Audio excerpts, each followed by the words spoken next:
Hello दोस्तों, देखिए आज की हमारी क्लास जो संबंधित है ये है प्रीवियस ईयर के क्वेश्चन से। तो परीक्षा कोई भी हो, सबसे महत्वपूर्ण दो चीज़ें होती हैं। एक होता है उसका सिलेबस, यानी कि हमको पता होना चाहिए कि इस पेपर की डिमांड क्या है, किस प्रकार के प्रश्न उसमें पूछे जाने हैं। और दूसरी जो महत्वपूर्ण चीज़ है वो है उसका प्रीवियस ईयर का पेपर, यानी कि उससे पहले जो परीक्षा हो चुकी है उसमें कैसे प्रश्न पूछे जा रहे हैं, ऐसा कौन सा सेक्शन है जिससे क्वेश्चन बार बार पूछे जा रहे हैं, और ऐसे कौन से एरिया जहाँ से प्रश्न ज़्यादा पूछे जा रहे हैं। चलिए आज की जो हमारी क्लास है ये यूपी ट्रिपल एससी का जो पेपर होने वाला है, प्रैक्टिकल एग्जाम होने वाला है अक्टूबर में। तो उसके लिए एक फास्टेस्ट रिवीजन, यानी कि जो पहले पेपर क्वेश्चन आ चुके हैं उनका हम देखेंगे क्वेश्चन। तो इससे पहले जो है जीएस का हमने जो उठाया हुआ ये है भारतीय संविधान एवं राज्य व्यवस्था। तो यूपी ट्रिपल एससी द्वारा जो भी परीक्षाएं आयोजित की जा चुकी हैं उसमें भारतीय संविधान राज्य व्यवस्था में कितने प्रश्न बन चुके हैं, कौन कौन से प्रश्न आ चुके हैं, किस किस सेक्शन से प्रश्न आए हुए हैं। तो आज ये क्लास उन्हीं से संबंधित है। इसके बाद हम भूगोल की, यानी कि ज्योग्राफी, साइंस और हिस्ट्री के तीनों पार्ट, तो इससे जो भी क्वेश्चन आए हुए हैं प्रीवियस ईयर के वो हम रिवीजन करेंगे। तो चलिए फटाफट रिवीजन करते हैं इंडियन कॉन्स्टिट्यूशन एंड पॉलिटी की, जो कि आने वाली परीक्षाओं के लिए बेहद महत्वपूर्ण है। चाहे वो पेट का एग्जाम हो, आरओ का हो या फिर पीसीएस का हो, सभी परीक्षाओं के लिए महत्वपूर्ण है ये प्रश्न। तो चलिए शुरू करते हैं आज की अपनी क्लास। देखिए पहला प्रश्न, जो पहला सेक्शन है वो है संवैधानिक विकास एवं विशेषताएं, कॉन्स्टिट्यूशनल डेवलपमेंट एंड फीचर्स। पहला सवाल पूछ रहा है कि भारतीय संविधान सभा द्वारा भारतीय संविधान को कब पारित किया गया। तो इसमें ऑप्शन बी सही हो जाएगा। देखिए जो है ज़्यादा टाइम न लगे, सारे क्वेश्चन जो है रिवाइज हो जाएं, रिवीजन कर लें, इसके लिए हम चारों ऑप्शन नहीं पढ़ेंगे, सिर्फ जो ऑप्शन सही है उन्हीं को हम देखेंगे। तो संविधान सभा के द्वारा भारतीय संविधान को कब पारित किया गया था, इसमें ऑप्शन बी सही हो जाएगा, 26 नवंबर 1949 को। अब इस प्रश्न के माध्यम से आपको क्या क्या चीज़ें और याद रखना है। तो भारतीय संविधान को 26 नवंबर 1949 को पारित किया गया था, पहली चीज़। दूसरी आपको ध्यान रखना है कि 26 जनवरी 1950 को यह संविधान प्रभावी हुआ। तो 26 नवंबर 1949 को पारित हुआ। देखिए शब्दों में फ़र्क है, एक होता है पारित होना और एक होता है लागू होना, यानी कि प्रभावी होना। तो पारित होता है 26 नवंबर 1949 को और लागू होता है यानी कि प्रभावी होता है 26 जनवरी 1950 को। बाबा साहब डॉक्टर भीमराव अम्बेडकर को भारत का संविधान निर्माता कहा जाता है और 26 नवंबर को ही भारतीय संविधान यानी कि संविधान दिवस के रूप में मनाया जाता है। तो प्रत्येक वर्ष 26 नवंबर को संविधान दिवस मनाया जाता है। और जब हमारा संविधान बनकर तैयार हुआ था, यानी कि 26 नवंबर 1949 को, संविधान में कुल 395 अनुच्छेद थे, 8 अनुसूचियाँ थीं और 22 भाग थे। तो ये तथ्य आपको याद रखने हैं। अगला क्वेश्चन पूछ रहा है 1946 की अंतरिम सरकार में कार्यकारी परिषद के उपाध्यक्ष कौन थे। तो 1946 में जो अंतरिम सरकार का गठन हुआ था उसमें जो कार्यकारी परिषद की उसके उपाध्यक्ष को पूछा जा रहा है। तो इसमें ऑप्शन डी जवाहरलाल नेहरू सही हो जाएगा। भारत की अंतरिम सरकार का गठन कब हुआ था। तो भारत की अंतरिम सरकार का गठन 2 सितंबर 1946 को हुआ था। किसके द्वारा किया गया था, यह संविधान सभा के द्वारा अंतरिम सरकार का गठन किया गया था। कार्यकारी परिषद के जो उपाध्यक्ष थे वो थे पंडित जवाहरलाल नेहरू। गृह मामले, सूचना और प्रसारण मंत्री सरदार वल्लभ भाई पटेल थे। रक्षा मंत्री बलदेव सिंह, है ना। देखिए रक्षा कौन करेगा, जिसके पास बहुत ज़्यादा ताकत होगी, बल होगा, शक्ति होगी। तो आप थोड़ा सा ऐसे ट्रिक बना के याद कर सकते हैं जिससे आप ना भूलें। तो रक्षा मंत्री बलदेव सिंह, श्रम मंत्री जगजीवन राम, रेलवे और परिवहन मंत्री आशफ अली। अगला क्वेश्चन है कि भारत के प्रथम गृह मंत्री इनमें से कौन थे। देखो सारे प्रश्न जो है यूपी ट्रिपल एससी के द्वारा पूछे गए हैं। यह क्वेश्चन कनिष्ठ सहायक में पूछा गया है, 2015 का प्रश्न है। भारत के प्रथम गृह मंत्री इनमें से कौन थे। तो इसमें ऑप्शन सही हो जाएगा सरदार वल्लभ भाई पटेल, यानी कि ऑप्शन ए सही हो जाएगा। सरदार वल्लभ भाई पटेल प्रथम गृह मंत्री थे। प्रथम श्रम मंत्री कौन थे, जगजीवन राम। प्रथम गैर कांग्रेसी प्रधानमंत्री कौन था, मोरारजी देसाई थे। और ये क्रमानुसार चौथे प्रधानमंत्री थे। जो है ये वल्लभ पंत, गोविंद वल्लभ पंत यूपी के पहले मुख्यमंत्री थे और भारत के चौथे गृह मंत्री गोविंद वल्लभ पंत थे। उत्तर प्रदेश के प्रथम मुख्यमंत्री कौन थे, गोविंद वल्लभ पंत। अगला प्रश्न पूछ रहा है कि भारतीय संविधान कितने शब्दों का बना है, यानी कि शब्द उसमें कितने हैं। तो इसमें जो भी ऑप्शन दिए गए वो सही नहीं है, क्योंकि भारतीय संविधान में जो शब्दों की संख्या है वो 1,70,369 लगभग की बात कर रहे हैं और इसमें कोई ऑप्शन मैच नहीं हो रहा है। ठीक है। और जब वर्तमान में संविधान में कितने 22 भाग हैं, लगभग 450 से अधिक अनुच्छेद हो चुके हैं, 12 अनुसूचियाँ हैं। लेकिन जब मूल संविधान बना था तो 22 भाग थे, 395 अनुच्छेद और 8 अनुसूचियाँ थी। अगला क्वेश्चन कह रहा है कि भारत का संविधान लिखा गया था। तो भारत का संविधान लिखा गया था इन द सेंस, इसमें ड्यूरेशन पूछ रहा है कि कितना समय लगा था भारत के संविधान के लिखने में। तो ऑप्शन देखिए एग्जैक्ट ऑप्शन नहीं दे रहा है कि 2 वर्ष 11 माह 18 दिन लगे। तो आपको देखना है कि अगर हम 2 वर्ष की बात करें, 2 वर्ष 11 महीने और 18 दिन की, तो 2 वर्ष 11 महीने 18 दिन ये क्या है, ये 2 साल से ज़्यादा हो गया और 3 साल से कम हो गया। तो इसमें ऑप्शन ए सही हो जाएगा, 2 वर्ष से अधिक किंतु 3 वर्ष से कम अवधि में बनकर तैयार हुआ था। 26 नवंबर 1949 को संविधान सभा द्वारा इसको पारित किया गया था और 26 जनवरी को 1950 को इसको लागू किया गया। 26 नवंबर संविधान दिवस के रूप में मनाया जाता है। इसमें से प्रश्न बन सकते हैं, आपको ध्यान से इस वीडियो को देखना है, क्लास को पढ़नी है, रिवीजन करना है और बाकी जो ये एक्सप्लेनेशन दी हुई है इससे कौन से प्रश्न बन सकते हैं आपको ये भी ध्यान रखना है। देखिए क्वेश्चंस जैसे इसमें पूछा गया था कि कार्यकारी परिषद के उपाध्यक्ष कौन थे, फिर गृह मंत्री पूछा है, तो जो अंतरिम सरकार का गठन हुआ था उसमें किसको कौन सा पद दिया गया था, ये भी महत्वपूर्ण है, इससे क्वेश्चन पूछा जा रहा है। अगला क्वेश्चन कह रहा है कि भारतीय संविधान को क्या माना गया, क्या भारतीय संविधान संघीय है, एकात्मक है, संसदीय है, या रूप विधान में संघीय और भावना में एकात्मक है। तो इसमें ऑप्शन डी सही हो जाएगा, ये रूप विधान में क्या है, संघीय और भावना में एकात्मक है। एकात्मक का मतलब क्या होता है, एकात्मक का मतलब होता है वो जिसके अंतर्गत सारी शक्तियाँ एक ही सरकार में निहित होती हैं, और संघात्मक का मतलब होता है जहाँ पे शक्तियों का विभाजन हो, केंद्र और राज्यों के बीच में शक्तियों का विभाजन, और दोनों स्वतंत्र रूप से अपना अपना कार्य करती हों, यानी कि वो एक दूसरे के क्या हो, सहयोगी हों, आपस में कोई विरोध ना हो। प्रोफेसर केसी वेयर ने कहा था कि भारतीय संविधान कैसा है, अर्धसंघीय संविधान है। तो ये स्टेटमेंट पूछा जाता है, क्वेश्चन दे दिया जाएगा कि भारतीय संविधान अर्धसंघीय संविधान है, ये कथन किसके द्वारा कहा गया है, तो ये केसी वेयर के द्वारा ये कथन कहा गया है, ये आपको याद रखना है। दूसरा कथन ये है कि भारतीय संविधान एक ऐसा संघ है जिसमें केंद्रीयकरण की सशक्त प्रवृत्ति है, तो ये जेनिंग्स ने कहा था। ये दोनों स्टेटमेंट आपको याद रखनी है, दोनों महत्वपूर्ण है, किसी न किसी परीक्षाओं में ये जरूर मिलेंगे। अगला क्वेश्चन कह रहा है इनमें से कौन सा भारतीय संविधान की एक महत्वपूर्ण विशेषता नहीं है, यानी कौन सा ऐसा तथ्य है जो हमारे भारतीय संविधान में नहीं दिया गया है। तो भारतीय संविधान एक लिखित संविधान है, पता ही सबसे बड़ा संविधान है ये अनुनेय है। अनुनेय का मतलब होता है इसमें संशोधन किया जा सकता है, लेकिन लिखा है कि ये अनम्य भी है, यानी कि कुछ भाग के रूप में, यानी कि इसकी मूल संरचना में संशोधन नहीं कर सकते हैं। आपको कमेंट बॉक्स में ये बताना है कि मूल संरचना का ये जो प्रादुर्भाव हुआ, यानी सुप्रीम कोर्ट ने किस केस में ये कहा था कि भारत के जो मूल संरचना है उसमें संशोधन नहीं कर सकते हैं, ये किस केस से संबंधित है, ये आपको बताना है। ये एकल है क्योंकि केंद्र में अधिक शक्ति है, लेकिन ये संघीय भी है क्योंकि शक्ति केंद्र और राज्य के बीच विभाजित है। डी ऑप्शन है कि इसमें इसे राज्य के राज्यपाल ने सांसदों और विधायकों के परामर्श से संशोधित किया जा सकता है। तो ऐसा बिल्कुल नहीं है, हमारे संविधान में संशोधन सिर्फ संसद के माध्यम से ही हो सकता है, बाकी जो विधायिका जो राज्य के स्तर पर विधायिका या राज्यपाल है इसमें उनके द्वारा इसमें संशोधन नहीं कर सकते हैं। तो संशोधन की अगर हम बात करें तो आर्टिकल 368 अनुच्छेद 368 में दिया गया संशोधन भाग 20 में दिया गया है। और भारतीय संविधान में अगर संशोधन करना हो तो जो इसका विधेयक होता है वो चाहे वो लोकसभा में लाएं हम और चाहे हम राज्यसभा में लाएं, किसी में भी पहले ला सकते हैं, इसमें कोई प्रायोरिटी नहीं है। तो पहले अगर इसमें पास होगा उसके बाद 2/3 बहुमत से इसमें इसको पास किया जाएगा।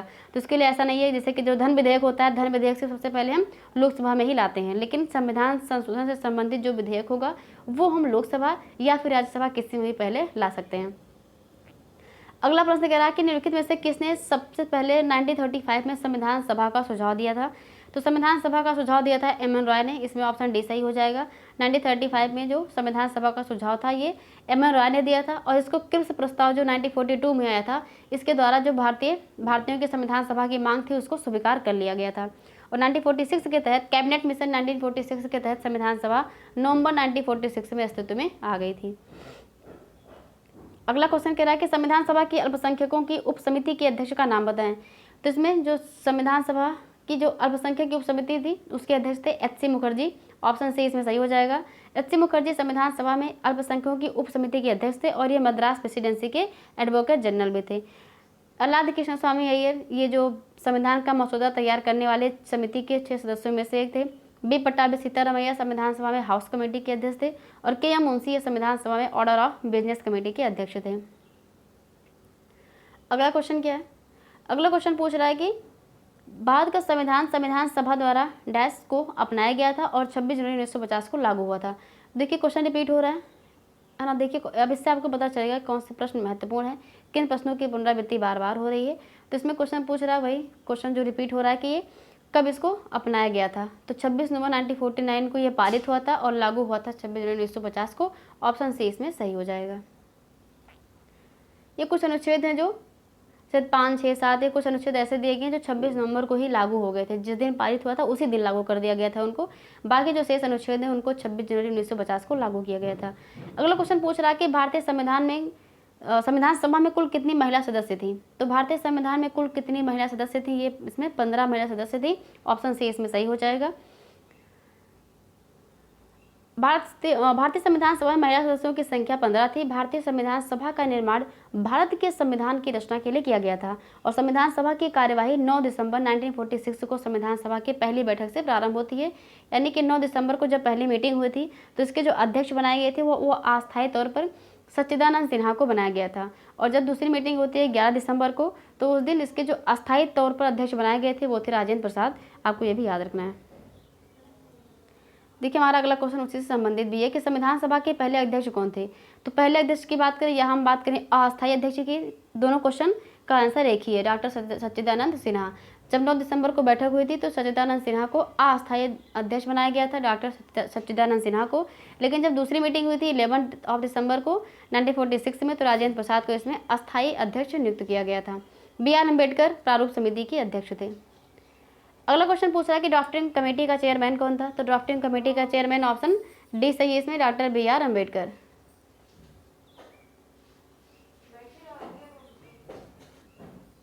तो ऑप्शन डी इसमें सही हो जाएगा, डॉक्टर BR अम्बेडकर। एक मिनट। बी एन राव द्वारा तैयार किए गए संविधान के प्रारूप पर विचार विमर्श करने के लिए संविधान सभा द्वारा 29 अगस्त 1947 ईस्वी को एक संकल्प पारित करके प्रारूप समिति का गठन किया गया और इसके अध्यक्ष के रूप में डॉक्टर भीमराव अम्बेडकर को चुना गया था।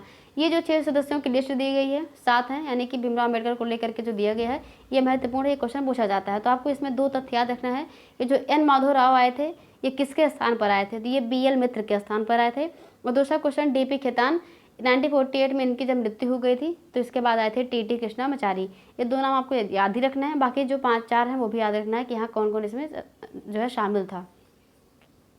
अगला क्वेश्चन पूछ रहा है कि राजनैतिक प्रजातंत्र का तात्पर्य उस जीवन विधा से है जो जीवन में सैद्धांतिक रूप से उदारता, समानता और भ्रातृत्व को स्वीकारती है। ये किसका कथन है। तो स्टेटमेंट का क्वेश्चन है, पूछ रहा है कि ये कथन किसने कहा है। तो ये option A doctor Bhimrao Ambedkar ने कहा है, option B doctor Rajendra Prasad ने कहा है, ऑप्शन सी सर्वपल्ली राधाकृष्णन ने, या फिर राम मनोहर लोहिया ने। तो राजनीतिक प्रजातंत्र का तात्पर्य उस जीवन विधा से है जो जीवन में सैद्धांतिक रूप से उदारता, समानता और भ्रातृत्व को स्वीकारती है। ये कथन भीमराव अम्बेडकर का, इसमें ऑप्शन ए सही हो जाएगा। अब हमारा क्वेश्चन जो संबंधित है वो है यूनियन एंड स्टेट टेरिटरी से, यानी कि संघ एवं राज्य क्षेत्र। इससे संबंधित कौन कौन सवाल बने हुए हैं। तो इसमें पहला क्वेश्चन पूछ रहा है कि उत्तराखंड कब बना। क्वेश्चन पूछने का मतलब ये है कि उत्तर प्रदेश के हिमालयी पहाड़ी क्षेत्रों से उत्तराखंड नामक एक नया राज्य अस्तित्व में आया, कब आया था। तो ये 9 नवंबर सन 2000 को उत्तराखंड यूपी से काट करके अलग बनाया गया था। दूसरा क्वेश्चन कह रहा है कि भाषा के आधार पर राज्यों का पुनर्गठन किस वर्ष में किया गया था। तो भाषा के आधार पर राज्यों का पुनर्गठन किया गया था 1956 में। आपको कमेंट बॉक्स में उत्तर देना है कि भाषा के आधार पर बनने वाला पहला राज्य कौन सा है। आयोग बना था फजल अली आयोग, इनकी अध्यक्षता में बनाया गया था। इसमें 3 सदस्य थे, तो बाकी 2 थे, एक थे हृदयनाथ कुंजरू और दूसरे थे KM पांडेकर। ये नाम आपको याद रखना है। तो फजल अली की जो इनकी अध्यक्षता में आयोग बनाया गया था, इन्होंने कहा था कि 1956 में ये 14 राज्य एवं 6 संघ, इन्होंने कहा था 1953 में 16 राज्यों एवं 3 राज्य क्षेत्रों के गठन का सुझाव दिया था। लेकिन बाद में जब राज्य पुनर्गठन अधिनियम बनाया गया 1956 में, तो वहाँ पे 14 राज्य बनाए गए और 6 यूनियन टेरिटरी बनाई गई थी। तो ये फजल अली आयोग था। त्रिपुरा को कब भारत के पूर्ण राज्य का दर्जा दिया गया था। तो इसमें 1972 सही हो जाएगा। 1972 में त्रिपुरा को भारत के पूर्ण राज्य का दर्जा दिया गया था। अगला क्वेश्चन कह रहा है कि इनमें से कौन सा कारक नहीं है जो भारतीय संविधान के निर्माण में योगदान देता हो। यानी कि भारतीय संविधान के निर्माण के पीछे कौन कौन सी घटनाएं थी जो भारतीय संविधान के निर्माण में एक भूमिका निभाती, उनमें से कौन एक नहीं है। तो इसमें ऑप्शन ए औद्योगिक क्रांति सही हो जाएगा। ऑप्शन ए औद्योगिक क्रांति का जो योगदान है ये भारतीय संविधान के निर्माण में नहीं है। बाकी ब्रिटेन में संसदीय लोकतंत्र हो, या रूस में समाजवादी क्रांति हो, या फिर अमेरिका में अधिकारों का विधेयक हो, ये सारी चीज़ें संबंधित है किससे, भारतीय संविधान के निर्माण में। तो ऑप्शन ए इसमें सही हो जाएगा कि औद्योगिक क्रांति का कोई योगदान नहीं है। अब हमारे संविधान के निर्माण में देखें तो बहुत सारे देश के संविधानों का योगदान रहा है, यानी कि बहुत सारी चीज़ें हमने अलग अलग जो है जगहों से ली हुई हैं। तो ब्रिटेन से हमने लिया हुआ है संसदात्मक शासन प्रणाली, एकल नागरिकता एवं विधि निर्माण प्रक्रिया ली हुई है। अमेरिका के संविधान से हमने मौलिक अधिकार, फंडामेंटल राइट्स, न्यायिक पुनरावलोकन, संविधान की सर्वोच्चता, न्यायपालिका की स्वतंत्रता, राष्ट्रपति का निर्वाचन व उस पर महाभियोग, उपराष्ट्रपति, उच्चतम एवं उच्च न्यायालय के न्यायाधीशों को हटाने की विधि एवं वित्तीय आपातकाल, ये हमने अमेरिका के संविधान से लिया हुआ। अगला क्वेश्चन रसिया है। मौलिक कर्तव्यों का प्रावधान एवं समाजवादी व्यवस्था रसिया से लिया गया है। दक्षिण अफ्रीका, साउथ अफ्रीका से हमने संविधान संशोधन की प्रक्रिया ली हुई है। इसका प्रावधान लिया हुआ है और ये प्रावधान जो लिया गया है ये संविधान हमारे संविधान में आर्टिकल 368 में दिया गया है और भाग 20 में है। ये आयरलैंड से हमने लिया गया है, जो आयरलैंड के संविधान से हमने। अगला क्वेश्चन है, भारतीय संविधान के प्रमुख भाग जो major parts of Indian constitution हैं, इसमें प्रस्तावना प्रियम्बल की अगर हम बात करें तो इससे कौन कौन से प्रश्न बने हुए हैं। इसमें आपको मिलान करना है कि प्रभुत्व संपन्न की मीनिंग क्या है, प्रजातांत्रिक इसकी परिभाषा क्या है, धर्मनिरपेक्ष की परिभाषा क्या है और भाईचारा की परिभाषा क्या है। तो प्रभुत्व संपन्न का मतलब होता है कि बाह्य और आंतरिक मामलों में जो हम डिसीजन लेते हैं उसमें हमको सर्वोच्च अधिकार, यानी कि किसी के दबाव में ले आकर के हम कोई डिसीजन ना लें। तो हमारे संविधान में प्रस्तावना में कहा गया है कि प्रभुत्व संपन्न ये शब्द का प्रयोग किया गया है। प्रजातांत्रिक का मतलब होता है लोगों को समान राजनीतिक अधिकार प्राप्त है। भाईचारा का मतलब होगा कि सभी को एक परिवार के सदस्य के रूप में रहना चाहिए। और धर्मनिरपेक्ष का मतलब होता है कि नागरिकों को किसी भी धर्म को अपनाने की पूर्ण स्वतंत्रता है। तो इसमें ऑप्शन सी सही हो जाएगा, यानी कि 1 का इसमें बी हो जाएगा, 2 का सी, 3 का डी एंड 4 का ए हो जाएगा। अगला क्वेश्चन कह रहा है कि भारतीय संविधान अपने नागरिकों को डैश की समानता का वचन देता है। तो किस प्रकार की समानता हमको दी गई है। देखिए जो हमारे संविधान की प्रस्तावना है वो बहुत छोटी सी है और आपको उसको याद रखना है। उसमें जो भी शब्द दिए गए हैं उन शब्दों से ही बहुत सारे प्रश्न बनते हैं परीक्षाओं में। तो आपको अपनी जो प्रस्तावना है उसको याद रखना है। तो भारतीय संविधान में की प्रस्तावना में हैसियत यानी कि प्रतिष्ठा और अवसर, स्टेटस एंड अपॉर्चुनिटी की समानता की बात की गई है। और समानता के अधिकार की अगर हम बात करें तो हमारे मौलिक अधिकार से संबंधित है, भाग 3 में दिया गया है। आर्टिकल 14 to 18 में इसका उल्लेख किया गया है और इसको हमने अमेरिका के संविधान से लिया हुआ है। अगला क्वेश्चन पूछ रहा है कि किसको संविधान की आत्मा के रूप में माना गया है। संविधान की आत्मा किसे कहते हैं। तो संविधान की आत्मा प्रस्तावना को कहा गया है। संविधान की आत्मा प्रस्तावना को माना गया है क्योंकि इसमें संपूर्ण संविधान का मूल निहित है। और प्रस्तावना में प्रयुक्त जो शब्दावली है हम भारत के लोग, ये अमेरिका से लिया गया है। मौलिक अधिकार, फंडामेंटल राइट से कौन कौन से प्रश्न बने हुए हैं। तो क्वेश्चन कह रहा है कि कौन सा मौलिक अधिकार अल्पसंख्यकों के हितों के संरक्षण की बात करता है, यानी किस मौलिक अधिकार में अल्पसंख्यकों के हितों से संबंधित बात कही गई है। तो इसमें ऑप्शन डी सही हो जाएगा, सांस्कृतिक और शैक्षिक अधिकार से संबंधित। इसमें आर्टिकल उसमें 29 में 29 में कहा गया है कि अल्पसंख्यकों के हितों की सुरक्षा की बात की गई है। और 30 में कहा गया है कि शैक्षणिक संस्थाओं की स्थापना और प्रशासन करने के लिए अल्पसंख्यकों के अधिकार की बात की गई है। नेक्स्ट क्वेश्चन, अगला क्वेश्चन कह रहा है कि निम्नलिखित में से कौन सा उदाहरण संविधान स्वीकृत मूलभूत अधिकारों का उदाहरण नहीं है।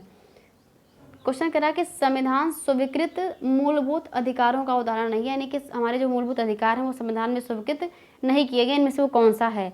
तो माँ बाप की संपत्ति के उत्तराधिकारी उनके बच्चे होते हैं। देखिए संपत्ति का अधिकार हमने भी जो है इससे पहले जो क्लास ली हुई थी मौलिक अधिकार से संबंधित, हमने बात की थी कि इसको संशोधन करके क्या किया गया था, इसको कानूनी या विधिक अधिकार की संज्ञा दी गई है।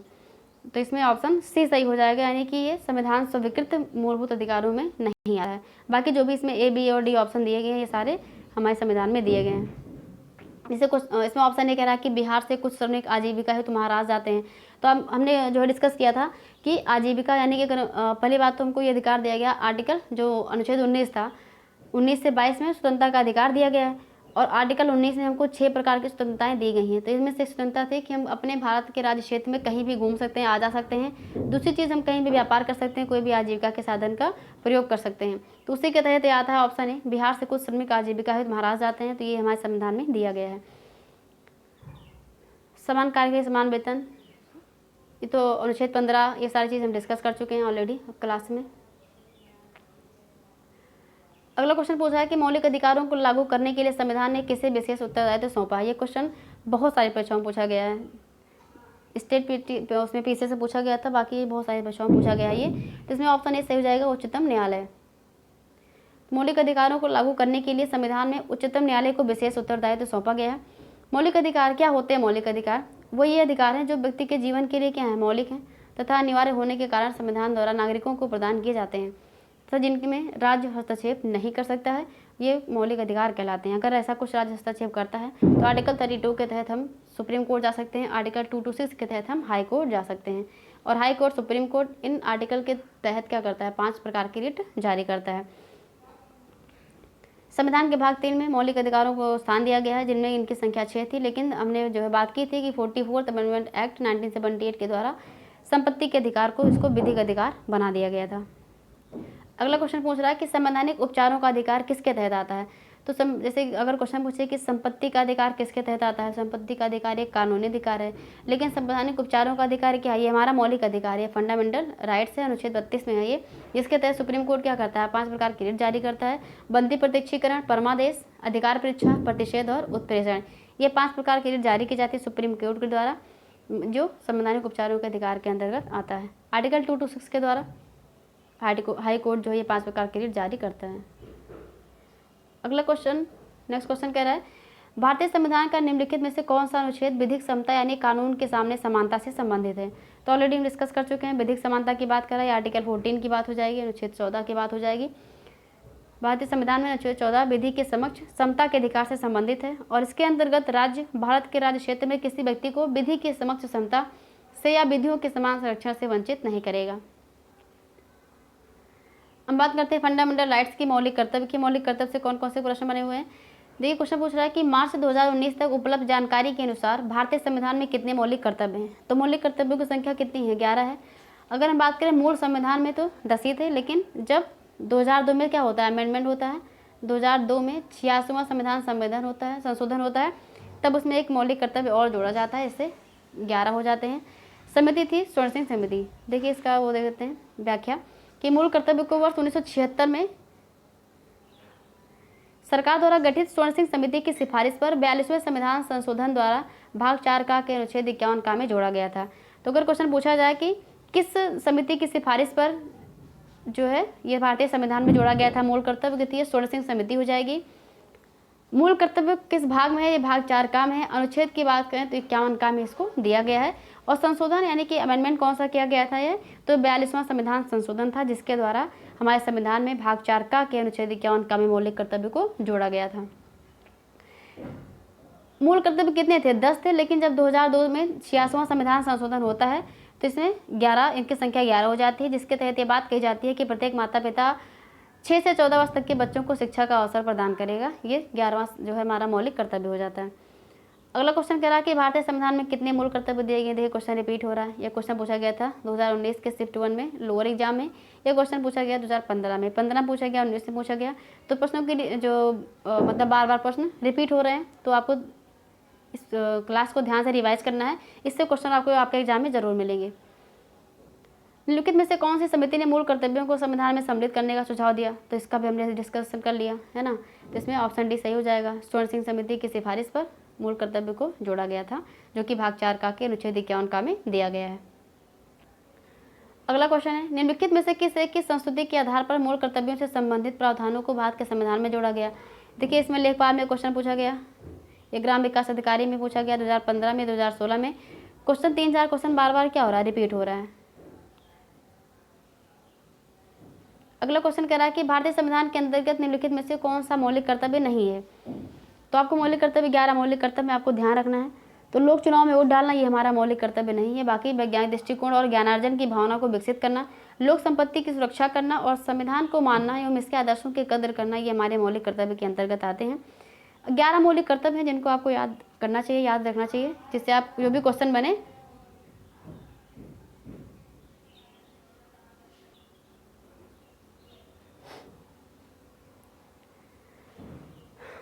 चलिए अगला क्वेश्चन, मौलिक कर्तव्यों से संबंधित अनुच्छेद 51A को संविधान में कब शामिल किया गया था। तो भी क्वेश्चन नहीं पूछ रहा है, इसमें ऑप्शन ए सही हो जाएगा। 42वां संविधान संशोधन, इसके अंतर्गत मौलिक कर्तव्य को संविधान में जोड़ा गया था। इस समय वर्तमान में 11 मौलिक कर्तव्य हैं। मूल संविधान में 10 थे, लेकिन वर्तमान में 11 हैं। 11वां जोड़ा गया था 2002 में। अब बात करते हैं डीपीएसपी की, राज्य के नीति निर्देशक तत्व यानी कि directive principles of state policy. इससे कौन कौन से प्रश्न बने हुए हैं। क्वेश्चन पूछ रहा है कि अंतर्राष्ट्रीय शांति और सुरक्षा को बढ़ावा देने से संबंधित प्रावधान भारतीय संविधान के निम्नलिखित में से किसके एक भाग के रूप में उल्लिखित है। तो इसमें मौलिक अधिकार से, राज्य के नीति तत्वों से, मौलिक कर्तव्य से या राज्य से। तो ऑप्शन भी इसमें सही हो जाएगा कि अंतर्राष्ट्रीय शांति और सुरक्षा, जो कि आर्टिकल 51 में इसका जिक्र किया गया। अनुच्छेद 51 किससे संबंधित है, अंतर्राष्ट्रीय शांति और सुरक्षा से। इसको बढ़ावा देने से संबंधित प्रावधान भारतीय संविधान के राज्य के नीति निर्देशक सिद्धांत में है।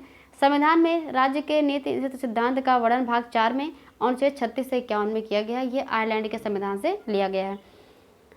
अगला क्वेश्चन कह रहा है कि भारत का एकमात्र राज्य जहां सामान्य सिविल कोड का प्रावधान किया गया है, ये ऑप्शन इसमें एक गोवा सही हो जाएगा।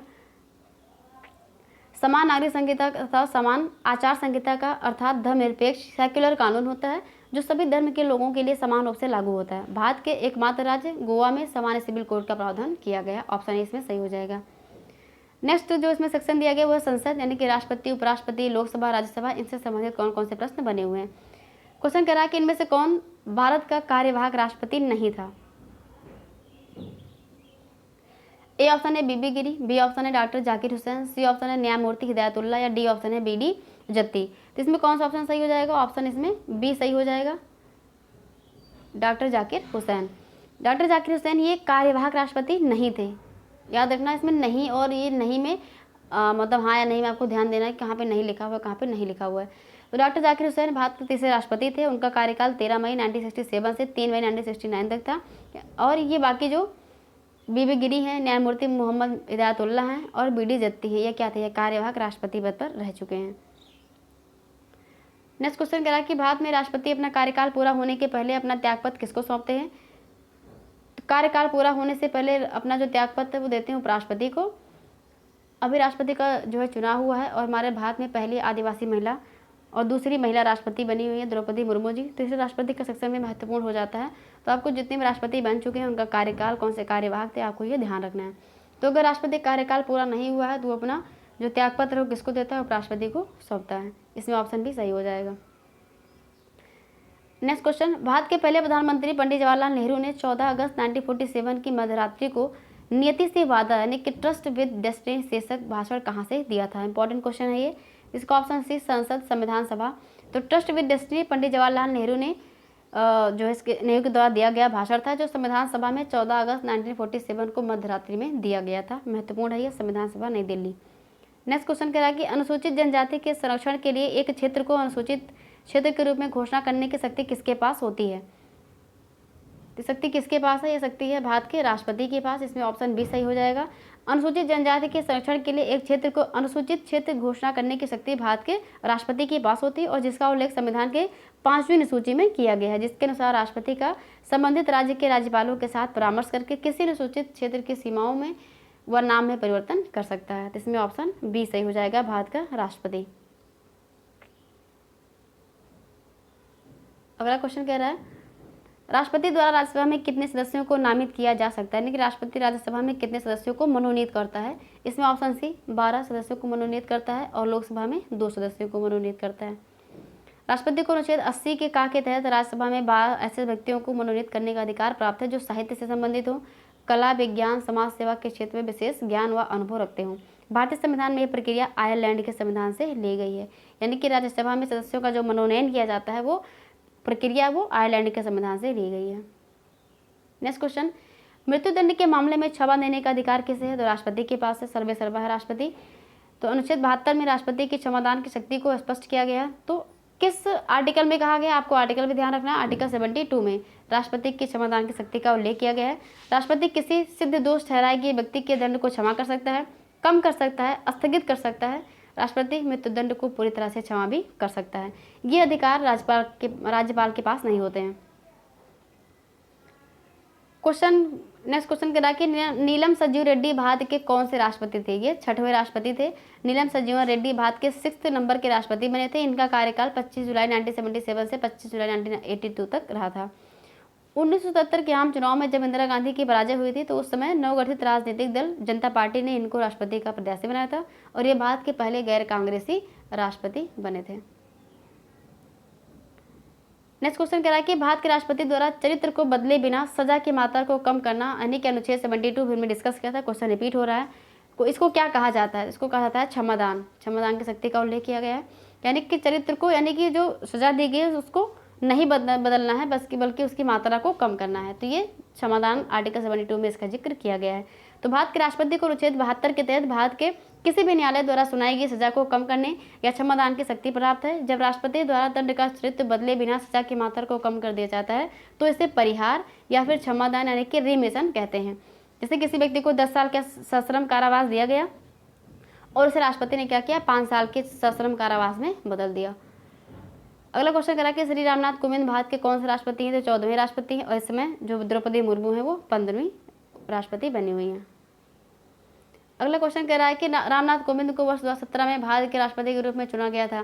तो अभी जो है चुनाव हुआ है, राष्ट्रपति का चुनाव हुआ है, इसलिए राष्ट्रपति का जो भी उससे संबंधित जो भी तथ्य वो महत्वपूर्ण है। तो आपको याद रखना कि द्रौपदी मुर्मू क्रमानुसार यानी व्यक्तिगत तौर पर कौन से क्रम की जो राष्ट्रपति हैं, है ना, ये चीज़ें आपको ध्यान रखनी है। और इससे पहले उनका जो है वो मतलब किस रूप में काम कर चुके हैं? तो झारखंड की वो क्या थी, वो राज्यपाल यानी गवर्नर थी झारखंड की। अगला क्वेश्चन कह रहा है कि भारत के राष्ट्रपति का कार्यकाल कितने वर्षों का होता है? तो भारत के राष्ट्रपति कार्यकाल 5 वर्षों का होता है, इसमें ऑप्शन सी सही हो जाएगा। तो राष्ट्रपति का कार्यकाल पद ग्रहण की तारीख से 5 वर्ष का होता है, परंतु इससे पूर्व भी क्या कर सकता है? उपराष्ट्रपति को अपना त्यागपत्र दे सकता है, या फिर अगर महाभियोग के द्वारा भी उनको 5 वर्ष से पहले भी हटाया जा सकता है। अगर क्वेश्चन पूछे कि महाभियोग की प्रक्रिया की शुरुआत कहाँ पे होगी, लोकसभा की राज्यसभा? तो किसी भी जो है लोकसभा या राज्यसभा कहीं से भी किसी भी सदस्य से हो सकती है। अगला क्वेश्चन कह रहा है कि राष्ट्रपति, उपराष्ट्रपति, राज्यसभा के सभी सदस्य उपयुक्त में से कौन आनुपातिक प्रतिनिधित्व प्रणाली के नियमानुसार एकल संक्रमणीय मत के माध्यम से गुप्त मत द्वारा किए गए मतदान से चुना जाता है? तो इसमें राष्ट्रपति और उपराष्ट्रपति इनका निर्वाचन किया जाता है आनुपातिक प्रतिनिधित्व प्रणाली के नियमानुसार, एकल संक्रमणीय मत के द्वारा, गुप्त मत के द्वारा किया जाता है। ऐसा जो है संविधान के अनुच्छेद 55 में, यानी कि राष्ट्रपति के लिए 55 में कहा गया है और उपराष्ट्रपति के लिए 66 में कहा गया है।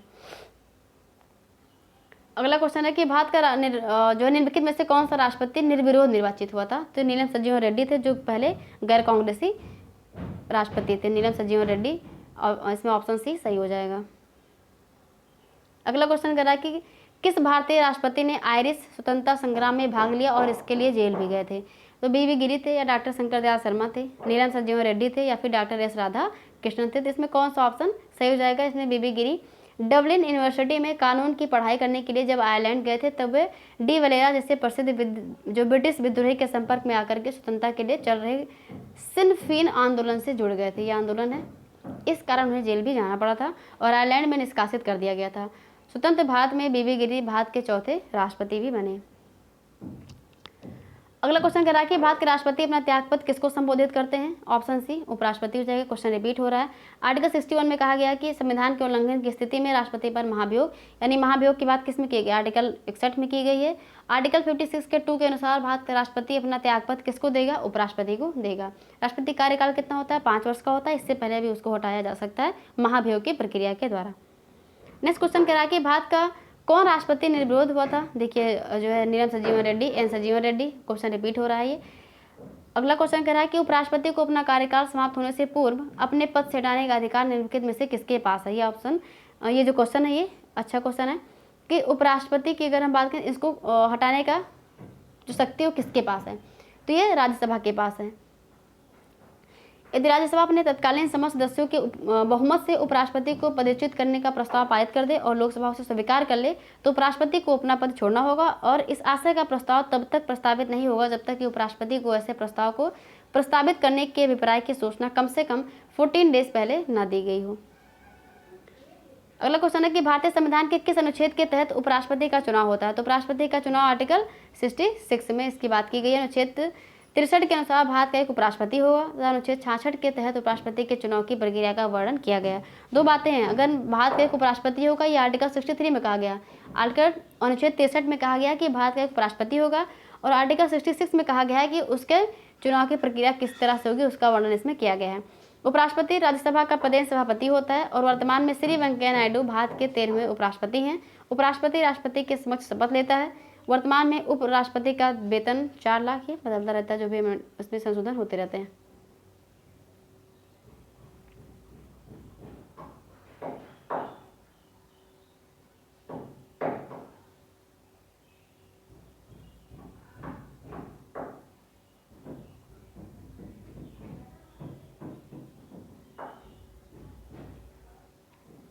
अगला क्वेश्चन, भारत के प्रथम उपराष्ट्रपति कौन थे? इसमें डॉक्टर एस राधाकृष्णन भारत के उपराष्ट्रपति। अगला क्वेश्चन करा कि राज्यसभा में मनोनीत सदस्यों की संख्या कितनी हो? जो इसमें 12 सदस्य हो जाएंगे। क्वेश्चन रिपीट हो रहा है। प्रत्येक 2 वर्ष के बाद राज्यसभा के कितने सदस्यगण सेवानिवृत्त होते हैं? 1/3, ये हर 2 साल पे इनको सेवानिवृत्त कर दिया जाता है। राज्यसभा के पदेन अध्यक्ष कौन होते हैं? ये उपराष्ट्रपति होते हैं। ऑप्शन 20 में सही हो जाएगा। राज्यसभा के पदेन अध्यक्ष उपराष्ट्रपति होते हैं। अनुच्छेद 63 के अनुसार भारत का एक उपराष्ट्रपति होगा।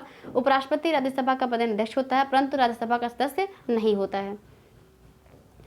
राज्यसभा सदस्यता के लिए न्यूनतम आयु कितनी है? तो इसमें 30 वर्ष हो जाएगी राज्यसभा के लिए। भारतीय संविधान के अनुच्छेद 84 के अनुसार कोई व्यक्ति राज्यसभा का सदस्य तब बन सकता है जब वो भारत का नागरिक हो, उसकी उम्र कम से कम 30 वर्ष हो और कोई ऐसी अन्य अर्हताएं जो संसद द्वारा मांगी गई हो उसको फुलफिल करना अनिवार्य है। राज्यसभा का सदस्य बनने के लिए आवश्यक न्यूनतम आयु कितनी है? ऑप्शन सी 30 वर्ष हो जाएगा। क्वेश्चन बार बार रिपीट हो रहा है 15 में, 16 में, इसलिए हम रिवीजन भी करवा रहे हैं कि पेट में जो है आपको क्वेश्चन यहाँ से जरूर मिलेंगे और 99% उम्मीद है कि इससे बाहर भी नहीं आएंगे। जो भी अगर पॉलिटिक क्वेश्चन जो बनेगा इसी के अंतर्गत आगे आपको वो मिल जाएगा क्वेश्चन। अगला क्वेश्चन कह रहा है कि यथा अगस्त 2018 राज्यसभा के अध्यक्ष कौन है? तो ये करंट का क्वेश्चन है, आपको आज का इस समय जो है उनको याद रखना है। कौन सी राज्य भाषा, क्योंकि अभी राष्ट्रपति उपराष्ट्रपति दोनों का चुनाव हुआ है इसलिए दोनों इंपॉर्टेंट है और इस पर हम एक वीडियो लेके आएंगे करंट से संबंधित जो भी और जो उसके स्टैटिक पार्ट है वो भी। तो निम्न में से कौन सी राज्य सभा की शक्तियों में से एक है? ये संघ सूची और समर्थित सूची में शामिल मामलों पर कानून बनाता है। ये धन विधेयक या गैर धन विधेयक पेश और लागू कर सकता है, यानी धन विधेयक पेश करेगा तो ऐसा बिल्कुल नहीं। अभी हमने डिस्कस किया था कि धन विधेयक जो प्रस्तुत किया जाता है वो लोकसभा में प्रस्तुत किया जाता है, तो इसमें ऑप्शन है तो होगा ही नहीं। ये कराधान, बजट और वार्षिक वित्तीय विवरणों के प्रस्ताव को मंजूरी देता है, ऐसा कुछ भी नहीं करता। ये गैर धन विधेयकों पर विचार और अनुमोदन करता है तथा धन विधेयकों में संशोधन का सुझाव देता है, सिर्फ सुझाव देता है, इसलिए ये बाध्यकारी नहीं है। लोकसभा चाहे इसको माने या फिर ना माने, और अगर 14 डेज के अंदर अगर कोई जवाब नहीं मिलता है तो संशोधन जो धन विधेयक जो विधेयक होता है वो पास मान लिया जाता है। ये आपातकाल की घोषणा को मंजूरी देता है, ये बिल्कुल सही है, तो इसमें ऑप्शन सी सही हो जाएगा। ये से ऑप्शन सी सही होगा, यानी कि ये इसमें ऑप्शन डी नहीं होगा, ऑप्शन सी सही हो जाएगा। अगला क्वेश्चन कह रहा है कि भारत विश्व का विशालतम लोकतांत्रिक प्रजातंत्र है और इसकी प्रथम लोकसभा का कब आयोजन किया गया था? तो इसमें ऑप्शन सी 13 मई 1952 हो जाएगा। सी ऑप्शन इसमें सही हो जाएगा। 2016 में पूछा गया प्रश्न है ये। तो भारत विश्व का विशालतम लोकतांत्रिक प्रजातंत्र और भारत में प्रथम लोकसभा का गठन 17 अप्रैल 1952 को हुआ था, ये आपको याद रखना है। प्रथम लोकसभा गठन कब हुआ था? 17 अप्रैल 1952 को हुआ था और इसकी पहली बैठक कब हुई थी? 13 मई 1952 को। ये दोनों तथ्य महत्वपूर्ण है, दोनों आपको याद रखना है। प्रथम लोकसभा अध्यक्ष कौन थे? ये जीबी मावलंकर थे, यानी कि गणेश वासुदेव मावलंकर थे। 13 मई 1952 ईस्वी से 27 फरवरी 1956 ईस्वी तक। वर्तमान में भारत की 17वीं लोकसभा चल रही है और इसके अध्यक्ष ओम बिरला है। क्वेश्चन कह रहा है कि लोकसभा की सदस्यता के लिए उम्मीदवारों की न्यूनतम आयु कितनी है? 25 वर्ष। ऑप्शन डी इसमें से हो जाएगा और राज्यसभा के लिए 30 वर्ष हो जाएगी। तो भारतीय संविधान के अनुच्छेद 84 के अनुसार लोकसभा की सदस्यता के लिए उम्मीदवारों की न्यूनतम आयु कितनी रखी गई? 25 वर्ष रखी गई, इससे कम नहीं होनी चाहिए। और राज्यसभा में कितनी? 30 वर्ष से कम नहीं होनी चाहिए। 61 यानी कि 61वें संविधान संशोधन 1989 के द्वारा मतदाता की न्यूनतम आयु को 21 वर्ष से घटाकर 18 वर्ष किया गया था। ये महत्वपूर्ण तथ्य है। क्वेश्चन पूछ ले कि किस संविधान संशोधन के तहत उम्र की जो वोट देने की उम्र सीमा को कम किया गया था? तो 61वां था 1989 के तहत।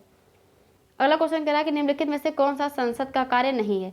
तो इसमें ऑप्शन डी संसद के पास कोई न्यायिक कार्य नहीं है। राष्ट्रपति, उपराष्ट्रपति और सुप्रीम कोर्ट और उच्च न्यायालयों के न्यायाधीशों को हटाने के लिए मंत्रियों की परिषद जिम्मेदार है। इसमें ये ऑप्शन डी सही हो जाएगा, यानी कि यह संसद का कार्य नहीं है। अगला क्वेश्चन कह रहा है कि लोकसभा या विधानसभा चुनाव में खड़े होने के लिए उम्मीदवार की आयु कितनी होनी चाहिए? 25 वर्ष होनी चाहिए। लोकसभा चुनाव के लिए उम्मीदवार बनने की न्यूनतम आयु कितनी होनी चाहिए? ये 25 वर्ष। ये क्वेश्चन बार बार रिपीट हो रहे हैं। लोकसभा में शून्यकाल की अवधि अधिक से अधिक कितनी होती है? ये 1 घंटे की होती है। शून्यकाल शब्दावली का सर्वप्रथम प्रयोग प्रेस द्वारा सन 1962 में किया गया था और संसदीय भाषा में इसका अर्थ प्रश्नकाल के बाद की 1 घंटे की अवधि से है। शून्यकाल के दौरान लोकहित के विषय में अति आवश्यक प्रश्न पूछे जाते हैं और जिनके लिए पूर्व सूचना नहीं दी जाती है। फिर क्वेश्चन पूछ रहा है कि शून्यकाल का क्या अर्थ है? तो शून्यकाल का अर्थ जब धन विधेयक लोकसभा में पेश किया जाए, या फिर जब सुबह और दोपहर के जो सत्र के मध्य का अंतराल है, या जब विपक्ष का प्रस्ताव मान लिया जाए, या फिर जब कोई महत्वपूर्ण विषय चर्चा के लिए उठाया जाए। इसमें ऑप्शन बी सही हो जाएगा।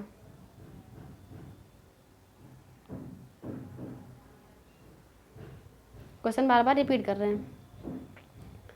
लोकसभा में सदस्यों द्वारा निजी विधेयक पेश करने की सूचना अवधि क्या है? 1 माह। तो निजी विधेयक पेश करने की सूचना अवधि यानी कि 1 माह है। लोकसभा में निजी सदस्यों द्वारा विधेयक पेश करने की जो सूचना अवधि है वो 1 माह होती है, जबकि सरकारी सदस्यों को विधेयक पेश करने की सूचना अवधि 7 दिन की होती है। कितने दिन की? 7 दिन की होती है। यदि एक कार्यकारिणी मंत्री द्वारा एक बिल पेश किया जाता है तो उसे सरकारी बिल या सार्वजनिक बिल कहा जाता है। और यदि किसी मंत्री से इतर संसद के अन्य सदस्य द्वारा, यानी कोई मंत्री नहीं है, बाकी जो सदस्य हैं, अगर वो बिल को पेश करते हैं तो उसे निजी विधेयक कहा जाता है। एक क्वेश्चन करंट का है कि वर्तमान में लोकसभा निर्वाचन क्षेत्र में इस संख्या में 1917 में कोई परिवर्तन नहीं हुआ था, 543।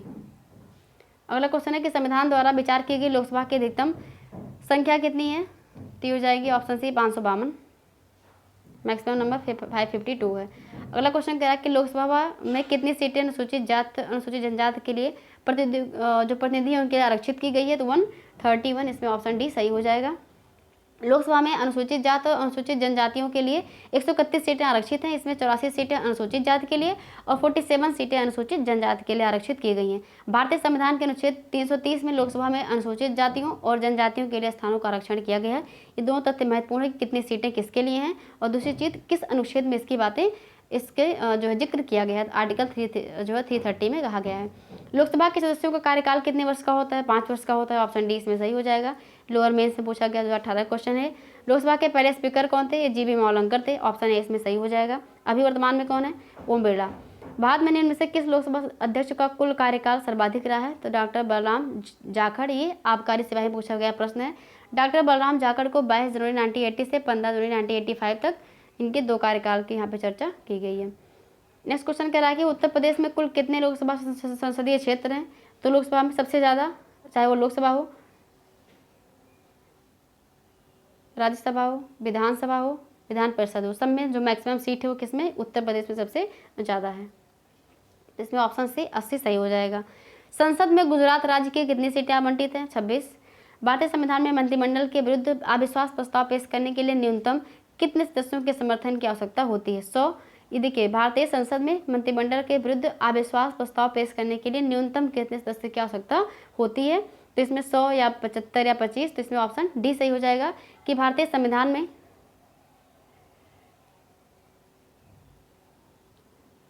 ऑप्शन डी इसमें सही हो जाएगा कि भारतीय संसद में मंत्रिमंडल के विरुद्ध अविश्वास प्रस्ताव पेश करने के लिए न्यूनतम 50 सांसदों के समर्थन की आवश्यकता होती है। ध्यातव्य है कि संविधान में अविश्वास प्रस्ताव का कोई उल्लेख नहीं किया गया है, किंतु संविधान के अनुच्छेद 118 के तहत प्रत्येक सदन को अपनी प्रक्रिया नियम बनाने का अधिकार दिया गया है। अतः लोकसभा के लिए 198 के तहत प्रावधान किया गया है कि कोई भी सदस्य लोकसभा अध्यक्ष के मंत्रिमंडल के विरुद्ध अविश्वास प्रस्ताव का नोटिस दे सकता है।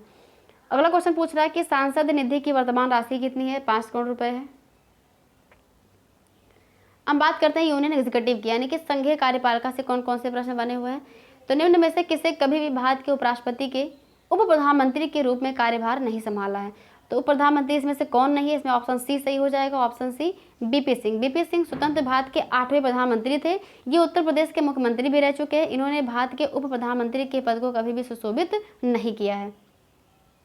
भारत के उप प्रधानमंत्री सरदार वल्लभ भाई पटेल, मोरारजी देसाई, चौधरी चरण सिंह, जगजीवन राम, यशवंत राव, चौधरी देवीलाल और लालकृष्ण आडवाणी हैं। अगला क्वेश्चन पूछ रहा है कि भारत के केंद्रीय मंत्रिमंडल में अधिकतम कितने प्रतिशत मंत्री हो सकते हैं? ये जो क्वेश्चन दिया गया है ये महत्वपूर्ण क्वेश्चन है कि लोकसभा की कुल संख्या का 15%, या ये पीसीएस में पूछा गया प्रश्न है। स्टेनोग्राफर में आया था 2019 में, पीसीएस में पूछा गया था। केंद्र तथा राज्य में मंत्रिपरिषद की सदस्य संख्या क्रमशः लोकसभा या विधानसभा की सदस्य संख्या का 15% होती है। और 91वें संविधान संशोधन अधिनियम 2003 के तहत जिन सदनों की संपूर्ण सदस्य संख्या 40 है, वहाँ मंत्रिपरिषद की सदस्य संख्या अधिकतम 12 होती है। ये क्वेश्चन पूछा गया था पीसीएस में। तो जहाँ पे सदनों की संपूर्ण संख्या क्या है? 40 है, वहाँ मंत्रिपरिषद की सदस्य संख्या कितनी होगी? अधिकतम 12 होती है। तो ये महत्वपूर्ण है ये। तो लोकसभा की कुल संख्या का 15%। संशोधन कौन सा है? 91वां 2003 में। अगला क्वेश्चन कह रहा है कि संविधान सीईसी और चुनाव आयुक्तों के कार्यकाल की सुरक्षा निश्चित करता है। वह 6 साल के कार्यकाल के नियुक्त किए जाते हैं या फिर किस वर्ष की आयु तक नियुक्त रहते हैं, जो भी पहले हो? तो इसमें ऑप्शन भी 65 वर्ष सही हो जाएगा। चीफ इलेक्शन कमीशन की बात यहाँ पे की जा रही है। सीईसी का मतलब होता है चीफ इलेक्शन कमीशन।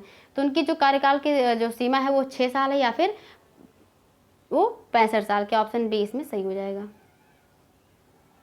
जो भी पहले हो, चाहे वो 6 साल पहले पूरा कर लें या फिर वो पहले 65 साल के हो जाएं। संसद के आपको बताना है कमेंट बॉक्स में कि इसमें जो चीफ इलेक्शन कमीशन है वो कौन है। ऑप्शन भी दे रहे हैं कि वो जो है सुनील अरोड़ा हैं या सुनील कुमार हैं या फिर राजीव कुमार हैं। आपको बताना इसमें से कौन है वर्तमान में सीईसी मुख्य चुनाव आयुक्त। इस पर हम क्लास भी ले चुके हैं ऑलरेडी। अगला क्वेश्चन कह रहा है कि संसद के खर्च किसके द्वारा नियंत्रित किए जाते हैं? राष्ट्रपति के द्वारा, वित्त आयोग, प्रधानमंत्री या नियंत्रक एवं महालेखा परीक्षक। तो संसद के जो खर्च होते हैं वो कैग यानी कि नियंत्रक और महालेखा परीक्षक के द्वारा। ऑप्शन डी इसमें सही हो जाएगा। तो कैग का पद एक ऐसा संवैधानिक उपाय है जिसके द्वारा राष्ट्र अपने वित्त प्रशासन में व्यय पर संसदीय उत्तरदायित्व, संघीय पर्यवेक्षण तथा विशेषज्ञ प्रशासनिक नियंत्रण सुनिश्चित करता है, और संविधान निर्माताओं ने कैग के प्रहरियों की भूमिका सौंपी है। अगला क्वेश्चन पूछ रहा है कि भारत सरकार का प्रथम विधि अधिकारी कौन है। भारत सरकार का प्रथम विधि अधिकारी, महत्वपूर्ण प्रश्न है ये, attorney general of India, option C इसमें सही हो जाएगा। महान्यायवादी जिसको कहा जाता है यानी कि अटॉर्नी जनरल भारत का प्रमुख विधि अधिकारी होता है। ये विधि के उन विषयों पर सुझाव देता है एवं उन कार्यों को संपन्न करता है जो राष्ट्रपति प्रधान द्वारा जिसको प्रदान किया जाता है। तो आपको याद रखना है कि भारत सरकार का प्रथम विधि अधिकारी कौन होता है, अटॉर्नी जनरल ऑफ इंडिया यानी कि महान्यायवादी, और इसका जिक्र किया गया संविधान के अनुच्छेद 76 में। ये दो तथ्य आपको याद रखने हैं। अगला क्वेश्चन कह रहा है कि भारत सरकार का मुख्य विधि अधिकारी कौन होता है। क्वेश्चन रिपीट हो रहा है, महान्यायवादी हो जाएगा। पढ़ते हैं अगले प्रश्न की ओर। अगला क्वेश्चन पूछ रहा है कि केंद्रीय सतर्कता आयुक्त अपने पद पर बना रह सकता है, यानी कि इसका कार्यकाल पूछा जा रहा है कब से कब तक है। तो ये या तो 4 वर्ष या फिर 65 वर्ष, इसमें ऑप्शन डी सही हो जाएगा। तो जो केंद्रीय सतर्कता आयुक्त है ये 4 वर्ष से 65 वर्ष, यानी कि जो भी पहले हो, चाहे 4 वर्ष का कार्यकाल पूरा कर ले या फिर अपनी उम्र वो 65 वर्ष पूरा कर ले, तो उतने इसके कार्यकाल की अवधि होती है। अगला क्वेश्चन कह रहा है कि उस भारतीय प्रधानमंत्री का क्या नाम है जिन्होंने संसद में ये घोषणा की थी कि वो मंडल आयोग की सिफारिशों को लागू करेंगे, और इस घोषणा से भारत में देशव्यापी विरोध शुरू हो गया था। तो ऑप्शन बी बीपी सिंह की फेमस है ये, बीपी सिंह। तो श्री विश्वनाथ प्रताप सिंह भारत के प्रधानमंत्री रहे हैं, इनका कार्यकाल दिया गया है, और इन्होंने क्या कहा था, उन्होंने कहा था कि हम जो मंडल आयोग है उसकी सिफारिशों को लागू करेंगे, जिसका देशव्यापी विरोध शुरू हो गया था।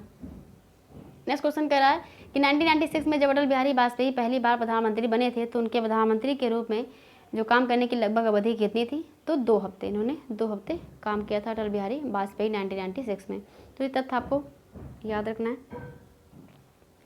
हम बात करते हैं राज्यपाल एवं राज्य मंत्रिपरिषद से, यानी कि governor and state council of ministers. इससे कौन कौन से प्रश्न बने हुए हैं।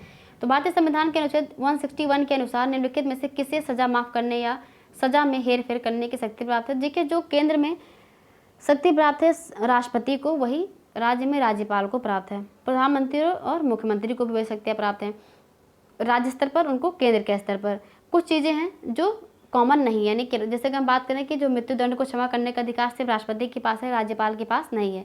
लेकिन कुछ शक्तियाँ हैं जो क्या कर रही हैं, जो दोनों में सेम है। तो भारत के संविधान के जो आर्टिकल 161 दिया गया है, इसके अनुसार विभिन्न राज्यों के राज्यपाल को किसी भी सजा को माफ़ करने या प्रविलंब करने, विराम करने, परिहार करने अथवा दंडादेश के निलंबन या लघुकरण की शक्ति प्राप्त है, लेकिन मृत्युदंड की सजा को वो कम नहीं कर सकते हैं। लेकिन राज्यपाल मृत्युदंड की सजा को माफ़ नहीं कर सकता है, यह कार्य केवल राष्ट्रपति ही कर सकता है। राज्यपाल कोर्ट मार्शल यानी सैन्य अदालत के तहत सजा प्राप्त व्यक्ति की सजा माफ़ नहीं कर सकता है। अगला क्वेश्चन कह रहा है कि भारत के संविधान में निम्न में से किसके विरुद्ध अभियोग चलाने का प्रावधान नहीं है। तो राज्यपाल के विरुद्ध, ऑप्शन डी इसमें सही हो जाएगा, यानी राष्ट्रपति, भारत के मुख्य न्यायाधीश और भारत के उपराष्ट्रपति, इनके खिलाफ जो है अभियोग चलाया जाता है, लेकिन राज्यपाल के खिलाफ अभियोग नहीं चलाया जाता है। तो अनुच्छेद 156 के 2 के अंतर्गत राज्यपाल राष्ट्रपति को संबोधित अपने हस्ताक्षर सहित लेख द्वारा अपना पद त्याग कर सकता है, और भारतीय संविधान में राज्यपाल को उसके पद से हटाने के लिए किसी प्रक्रिया का उल्लेख नहीं किया गया, यह भी आपको ध्यान रखना है। नेक्स्ट क्वेश्चन कह रहा है कि भारत के किसी राज्य के राज्यपाल के पद का आधिकारिक कार्यकाल कितने दिनों का होता है। तो ये 5 वर्ष का होता है, ऑप्शन सी इसमें सही हो जाएगा। नेक्स्ट क्वेश्चन कह रहा है कि स्वतंत्र भारत में किसी राज्य की प्रथम महिला राज्यपाल कौन थी। शारदा मुखर्जी, मार्गारेट डेलवा, विजयलक्ष्मी पंडित या फिर सरोजिनी नायडू। इसमें ऑप्शन डी सही हो जाएगा, सरोजिनी नायडू। अगला क्वेश्चन कह रहा है तो सरोजिनी नायडू भारत की स्वतंत्रता प्राप्ति के बाद उत्तर प्रदेश राज्य की पहली महिला राज्यपाल बनी थी। इनका जन्म 13 फरवरी 1879 को हैदराबाद में हुआ था, और सरोजिनी नायडू को भारत कोकिला के नाम से भी जाना जाता है। सरोजिनी नायडू भारतीय राष्ट्रीय कांग्रेस की अध्यक्ष बनने वाली पहली भारतीय महिला थी, जो कानपुर में 1925 में बनी थी। लेकिन पहले अगर से पूछे पहली महिला, तो अगर पहली महिला की बात करेंगे तो वो कौन हो जाएंगे, एनी बेसेंट हो जाएंगे। लेकिन पहले भारतीय महिला की अगर हम बात करेंगे तो वो सरोजिनी नायडू, जो कानपुर में 1925 में बनी थी। निम्नलिखित में से कौन सा कथन सही है, पूछ रहा है इसमें। तो प्रधानमंत्री एवं केंद्रीय परिषद के मंत्रियों द्वारा राज्य के राज्यपाल की नियुक्ति की जाती है। केंद्रीय मंत्रिपरिषद द्वारा राज्य के राज्यपाल की नियुक्ति की जाती है, कौन सा सही है पूछ रहा है। तो इसमें से ऑप्शन सी सही हो जाएगा कि राष्ट्रपति के द्वारा राज्य के राज्यपाल की नियुक्ति की जाती है। बाकी सारे तथ्य गलत दिए हुए हैं।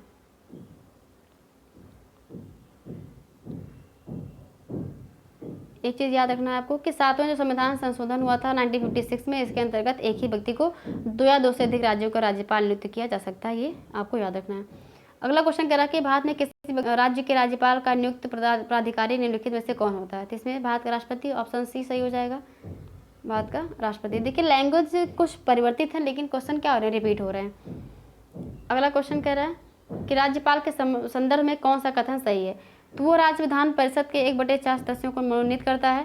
वो एंग्लो इंडियन समुदाय के राज्य विधानसभा के लिए 2 सदस्यों को मनोनीत कर सकता है। इसमें कौन सा ऑप्शन सही होगा? इसमें दोनों ऑप्शन क्या हैं? गलत हैं। दोनों इसमें से कोई भी सही नहीं है, क्योंकि ये जो 1/4 लिखा है यहाँ पे 1/6 होता है, 1/6। अगला क्वेश्चन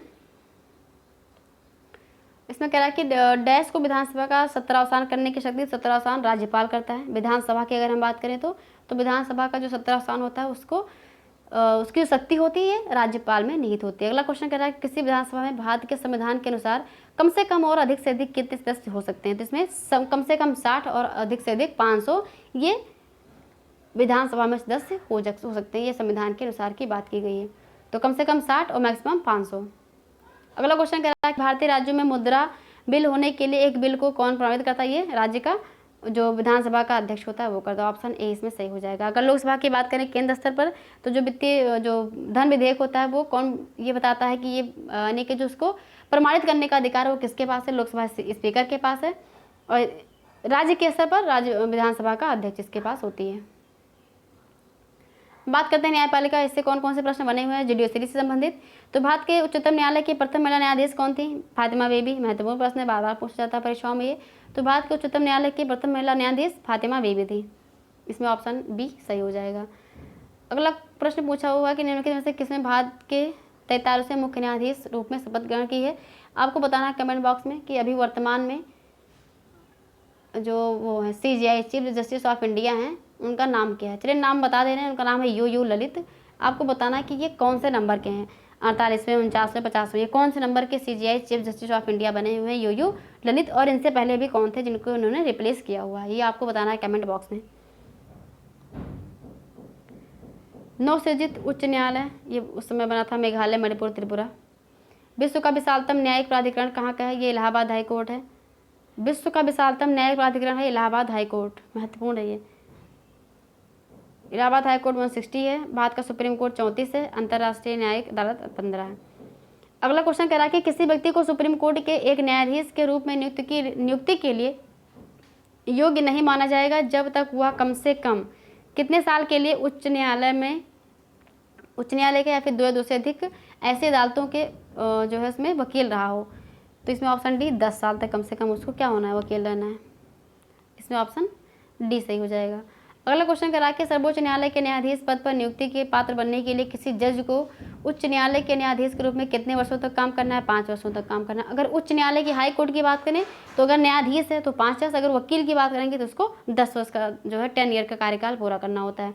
अनुच्छेद 124 से 147 में न्यायिक प्रक्रिया का उल्लेख किया गया, ये आपको याद रखना है। पंचायती राज की बात करें अब, इससे कौन कौन से प्रश्न बने? महत्वपूर्ण सेक्शन है ये। पंचायती राज व्यवस्था के तहत ग्राम सभा के सदस्य कौन है? तो ग्राम सभा को भारत के संविधान के अनुच्छेद 243 के तहत शामिल किया गया था। ग्राम सभा के सदस्य वह होते हैं जिनकी उम्र 18 वर्ष से अधिक और ग्राम स्तर पर पंचायत के लिए मतदाता सूची में पंजीकृत उनको होना चाहिए। इसमें ऑप्शन मैच नहीं हो रहे हैं, बाकी आपको याद रखना है कि इसमें 18 वर्ष से अधिक उनकी उम्र होनी चाहिए और ग्राम स्तर पर पंचायत के लिए मतदाता सूची में उनको पंजीकृत होना अनिवार्य है। भारत में महिलाओं के लिए आरक्षण उपलब्ध है कहाँ पर? तो ये पंचायती राज निकायों में। संविधान के 73वें और 74वें संशोधन में पंचायतों को शक्ति प्रदान की गई है कि उनके नियमित चुनाव होंगे और सभी स्तरों पर महिलाओं के लिए 1/3 स्थान क्या हो जाएगा? उनके लिए आरक्षण प्रदान किया जाएगा। और उनकी वित्तीय स्थिति सुदृढ़ करने के लिए राज्य वित्त आयोग के गठन का प्रावधान भी किया गया है। ये राज्यपाल द्वारा गठित किया जाता है और पंचायतों को 11वीं 12वीं अनुसूची में दिए गए विषयों के कार्य की पूर्ण शक्ति होती है। 11वीं अनुसूची में कुल कितने विषय हैं? 29 विषय हैं। 12वीं अनुसूची में 18 विषय दिए गए हैं। लोकसभा राज्यसभा में महिलाओं को आरक्षण की व्यवस्था नहीं की गई है। महत्वपूर्ण तथ्य ये कि महिलाओं के आरक्षण की बात किसमें की गई है? पंचायती राज के निकायों में की गई है। अगला क्वेश्चन,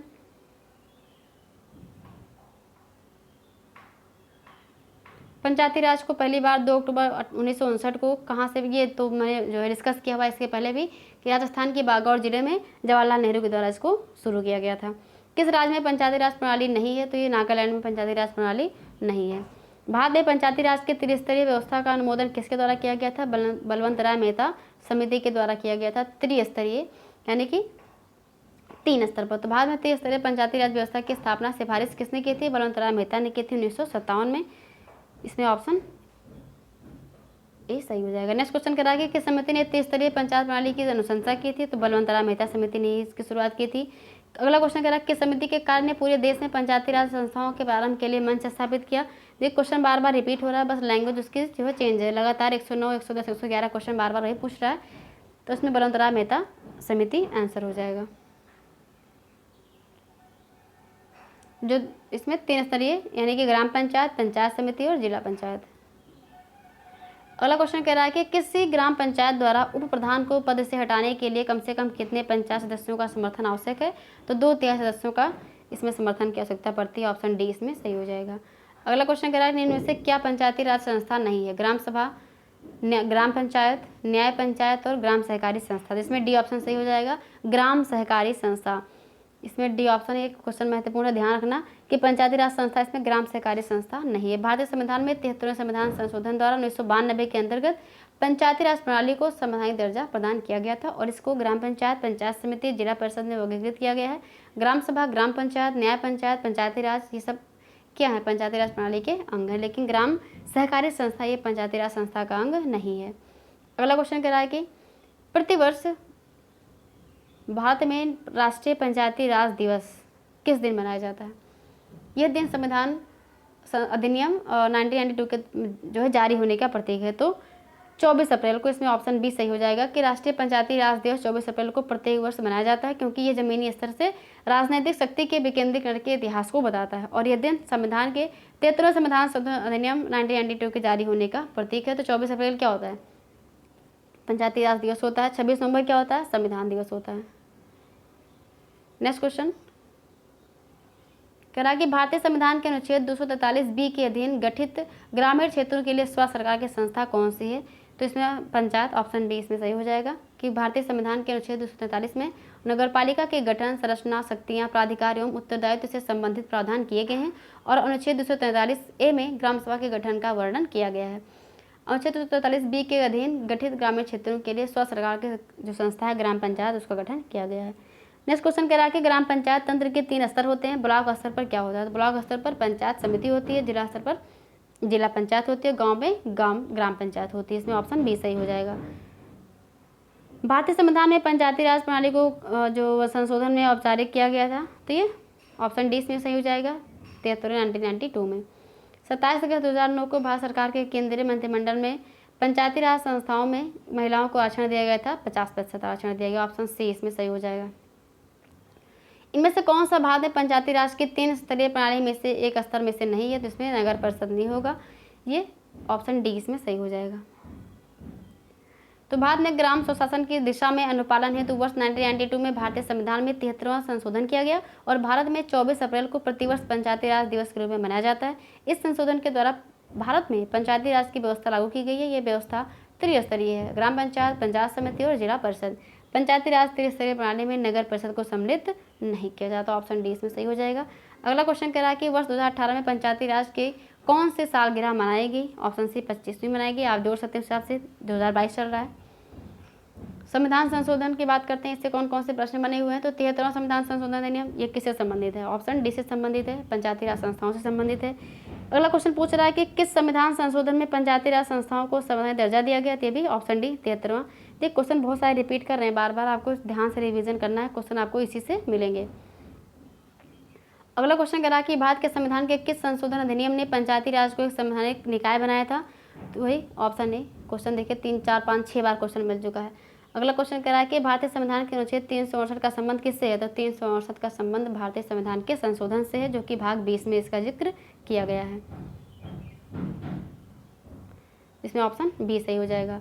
अगला क्वेश्चन कह रहा है कि भारतीय संविधान की प्रस्तावना में समाजवादी शब्द किस संशोधन के द्वारा जोड़ा गया था? ये ऑप्शन इंपॉर्टेंट है, क्वेश्चन इंपॉर्टेंट है। 42वां संविधान संशोधन है। इसमें संविधान में इस शब्द समाजवाद का तात्पर्य यह है कि लोकतंत्रात्मक साधनों से समाज के समाजवादी लक्ष्यों की प्राप्ति करना, और यह शब्द संविधान के 42वें संविधान संशोधन अधिनियम 1976 की धारा 2 से प्रस्तावना में शामिल किया गया। प्रस्तावना में प्रयुक्त आर्थिक न्याय पदावली में समाजवाद की अवधारणा अंतर्निहित होती है। ज्ञातव्य है कि 42वें संविधान संशोधन के द्वारा संविधान की प्रस्तावना में समाजवादी, धर्मनिरपेक्ष और एकता और अखंडता शब्द जोड़े गए थे। इसमें अखंडता जोड़ा गया था, समाजवादी और धर्मनिरपेक्ष। इसीलिए जो 42वां संविधान संशोधन है 1976, इसको मिनी कॉन्स्टिट्यूशन भी कहा जाता है। अगला प्रश्न है कि संविधान का निम्न में से कौन सा संशोधन केंद्र तथा राज्य में मंत्रिपरिषद के मंत्रियों की अधिकतम संख्या सीमित करता है? ऑप्शन डी इंपॉर्टेंट है, 51वां संशोधन। इसमें 51वां संविधान संशोधन 2003 के द्वारा ये प्राविधिक किया गया कि केंद्र तथा राज्यों में मंत्रिपरिषद के मंत्रियों की संख्या सदन के कुल सदस्यों के 15% से अधिक नहीं हो सकती है। जिन राज्य विधानसभाओं की सीटों की संख्या 40 से कम है उनमें मंत्रिपरिषद में मंत्रियों की कुल संख्या सदस्यों के 12 से कम नहीं हो सकती है। इसमें ऑप्शन डी सही हो जाएगा। भारतीय संविधान कि किस संशोधन अधिनियम ने मतदाता की उम्र को 21 गिराकर 18 किया? अभी हमने जब देखा था ऊपर तक तो हमने कहा था ये महत्वपूर्ण है, क्वेश्चन पूछा भी गया है ये। इसमें ऑप्शन डी सही हो जाएगा। 1989 का 61वां संविधान संशोधन अधिनियम, जिसके तहत क्या किया गया था, जो वोट देने की उम्र थी उसको 21 से 18 किया गया था। अगला क्वेश्चन कह रहा है कि 73वें संविधान संशोधन 1992 के द्वारा भारतीय संविधान में डैश शीर्षक से एक परिच्छेद 9 जोड़ा गया। अनुच्छेद 243 से 243 ओ के प्रावधान कवर करता है। तो ऑप्शन सी पंचायत से संबंधित है ये। संविधान का 52वां संविधान संशोधन दल बदल से है। ऑप्शन ए सही हो जाएगा। किसी नए राज्य के गठन के लिए भारतीय संविधान की किस अनुसूची में संशोधन करने की आवश्यकता होती है? तो इसमें प्रथम अनुसूची में। ऑप्शन बी इसमें सही हो जाएगा। देखिए भारतीय संविधान में कुल 12 अनुसूचियां हैं। प्रथम अनुसूची में क्या है, इसमें भारतीय संघ के घटक राज्यों तथा केंद्र शासित प्रदेशों का वर्णन किया गया है। किसी भी नए राज्य के गठन हेतु संविधान की प्रथम अनुसूची में संशोधन करने की आवश्यकता पड़ती है। दूसरी अनुसूची में भारतीय पदाधिकारियों के पेंशन और वेतन तथा भत्तों से संबंधित है। तीसरी अनुसूची विभिन्न पदाधिकारियों के शपथ ग्रहण के समय ली जाने वाली शपथ के बारे में है। और पांचवी अनुसूची में अनुसूचित और जनजातीय क्षेत्रों के प्रशासन और नियंत्रण के बारे में उपबंध दिया गया है। देखिए आज हम जो भी डिस्कस कर रहे हैं वो प्रीवियस ईयर के क्वेश्चन को हम देख रहे हैं, लेकिन अभी जो हम पॉलिटी के बाकी जो क्लासेस हमने ली हुई हैं उसमें जब आगे सेक्शन में आएंगे उसमें जो भी अनुसूची हैं, जो भाग हैं, जो महत्वपूर्ण अनुच्छेद हैं, जो महत्वपूर्ण संशोधन है उनकी क्लास भी हम लेकर आएंगे। लेकिन आज हमारा मोटिव है सिर्फ रिवीजन करना, यानी कि जो भी प्रश्न पूछे जा चुके हैं प्रीवियस ईयर के उनको देखना है। निम्नलिखित में से कौन सी संस्था देश के वर्तमान नियमों में परिवर्तन कर सकती है? तो संसद कर सकती है। संशोधन की जो शक्ति है किसमें है, वो संसद के अंदर है। भाग 20 में अनुच्छेद 368 में संशोधन की बात किया गया है। अगला क्वेश्चन पूछ रहा है कि संवैधानिक एवं गैर संवैधानिक निकाय यानी कि constitutional and non constitutional bodies, तो योजना आयोग के स्थान पर नीति आयोग आया था आपको। इसमें ऑप्शन ए सही हो जाएगा। नीति आयोग के वर्तमान उपाध्यक्ष कौन है? सुमन बेरी इस समय। और परमेश्वरन अय्यर कौन है? अध्यक्ष, मतलब ये सीईओ हैं। ये सीईओ नीति आयोग के जो सीईओ हैं वो हैं परमेश्वरन अय्यर और उपाध्यक्ष सुमन बेरी हैं। अध्यक्ष इसके प्रधानमंत्री होते हैं। और ये योजना आयोग की जगह पर इसको लाया गया था 2015 1 जनवरी 2015 को इसकी स्थापना की गई थी। ये एक थिंक टैंक के रूप में कार्य करता है। अगला प्रश्न है आर्थिक आसूचना परिषद का अध्यक्ष कौन है? तो वित्त मंत्री होते हैं। आर्थिक आसूचना परिषद की EIC का वित्त मंत्री होता है। नीति आयोग के अध्यक्ष कौन है? देखिए ये प्रधानमंत्री होते हैं। नीति आयोग के अध्यक्ष अभी हमने डिस्कस किया कि इसके अध्यक्ष प्रधानमंत्री होते हैं। उपाध्यक्ष की बात करें इस समय सुमन बेरी हैं। और नीति आयोग के जो CEO हैं वो परमेश्वरन अय्यर हैं।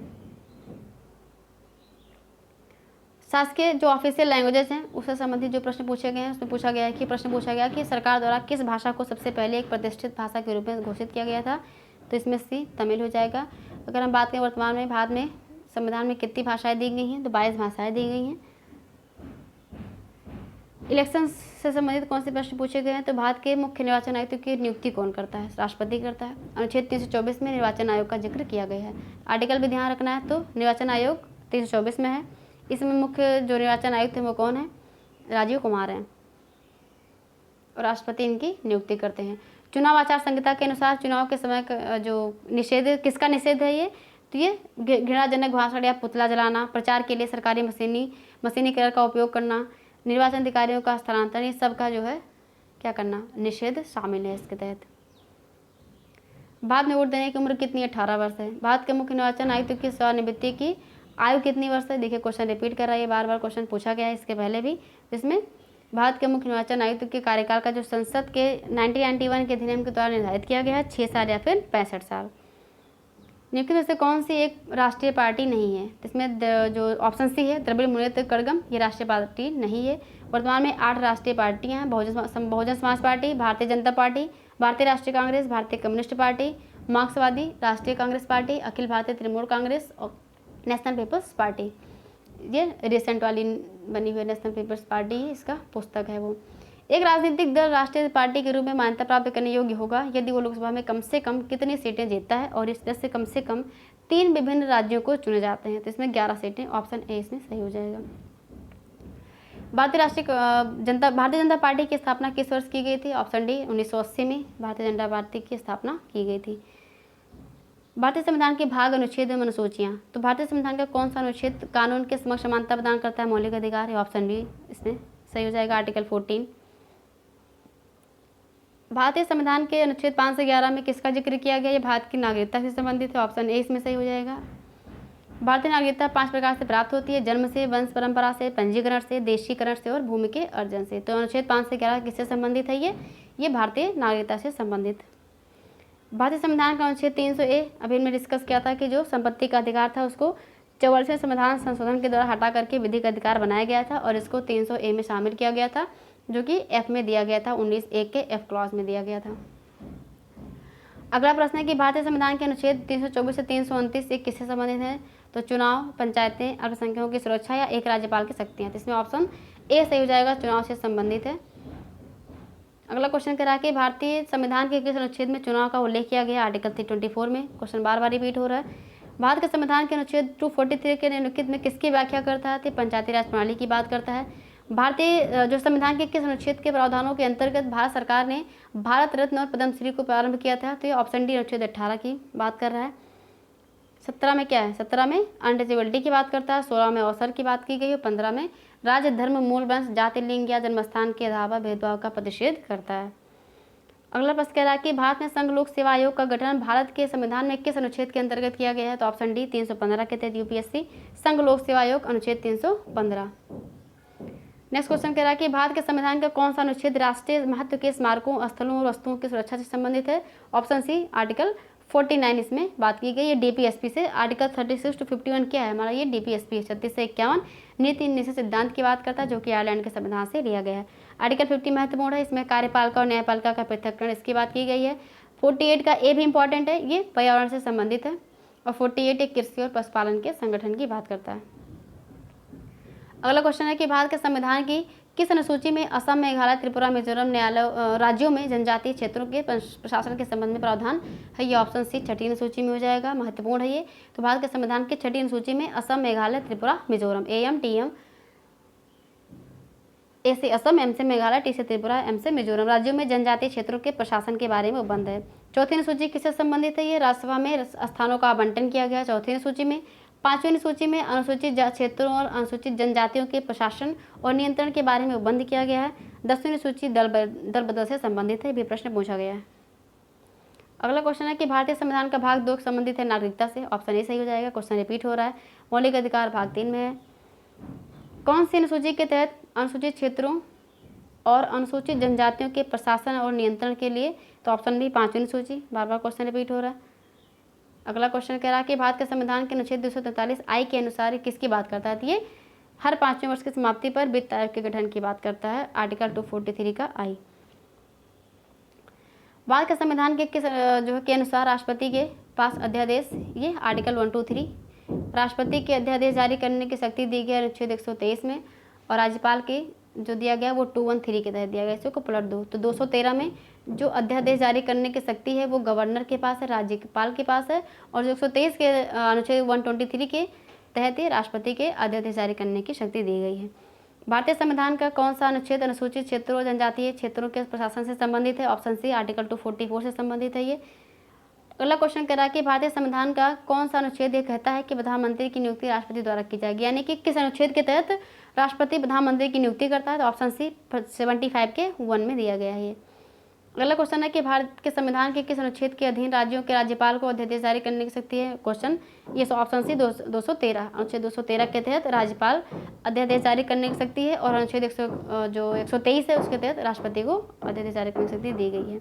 इनमें से कौन सा संघ सूची के तहत कोई विषय नहीं है? ऑप्शन ए सार्वजनिक स्वास्थ्य, परमाणु ऊर्जा हो, विदेशी मामले हो या युद्ध और शांति संघ सूची का विषय है। सार्वजनिक स्वास्थ्य जो है राज्य सूची का विषय है। भारतीय संविधान के 7वीं सूची में केंद्र और राज्यों के बीच की शक्तियों के बंटवारे की बात की गई है, और इसके अंतर्गत 3 सूचियाँ हैं, राज्य सूची, जो संघ सूची और समवर्ती सूची। अगला क्वेश्चन है कि भारतीय तिरंगे ध्वज में अशोक चक्र का रंग कौन सा है? ऑप्शन सी गहरा नीला। अशोक चक्र किस में है, किस रंग में है, गहरे नीले रंग में है। तो भारतीय राष्ट्रध्वज में 3 रंग की 36 पट्टियां हैं, सबसे ऊपर केसरिया है, फिर श्वेत है, फिर गहरे रंग की हरे रंग की पट्टी है। सफ़ेद पट्टी के मध्य में नीले रंग का एक चक्र बना हुआ है जिसमें 24 तीलियां बनाई गई हैं और ये सारनाथ स्थित अशोक स्तंभ से लिया गया है। ध्वज की लंबाई चौड़ाई का अनुपात 3:2 है और इसकी अभिकल्पना पिंगली वेंकैया ने की थी। देखिए इस हर एक लाइन से प्रश्न बने हुए हैं। तो भारतीय अगर हम बात करें जो ध्वज है उसकी अभिकल्पना किसके द्वारा की गई है, पिंगली वेंकैया के द्वारा की गई है, आपको याद रखना है। ये 22 जुलाई 1947 को भारतीय संविधान सभा की बैठक में बनाया गया था झंडा। ये पीसीएस में 2 बार लगातार पूछा हुआ प्रश्न है कि भारतीय संविधान सभा के द्वारा भारतीय जो ध्वज है उसको कब अपनाया गया था, तो 22 जुलाई 1947 को बनाया गया था। ऑप्शन में आपको 26 जनवरी 1950 भी दिया गया होगा, है ना, ऐसे जो कन्फ्यूजिंग ऑप्शन होते हैं। तो और झंडा दिवस 22 जुलाई को भी मनाया जाता है। भारत के राष्ट्रध्वज की लंबाई कितनी है, ऑप्शन सी 3:2 हो जाएगा इसमें। अगला क्वेश्चन कह रहा है कि वर्ष 1950 में निम्नलिखित में से किस फल को भारत के राष्ट्रीय फल के रूप में अपनाया गया। तो ये ऑप्शन भी आम हो जाएगा, लेकिन आपको ये भी याद रखना कि किस वर्ष, तो 1950 में इसको अपनाया गया था। अगला क्वेश्चन कह रहा है कि और राष्ट्रीय पक्षी क्या, मोर है, राष्ट्रीय पशु बाघ है, राष्ट्रीय फूल कमल है, राष्ट्रीय खेल हॉकी है। भारत के राष्ट्रीय कहाँ से लिया गया है, तो ये सारनाथ के स्थित अशोक स्तंभ से लिया गया है।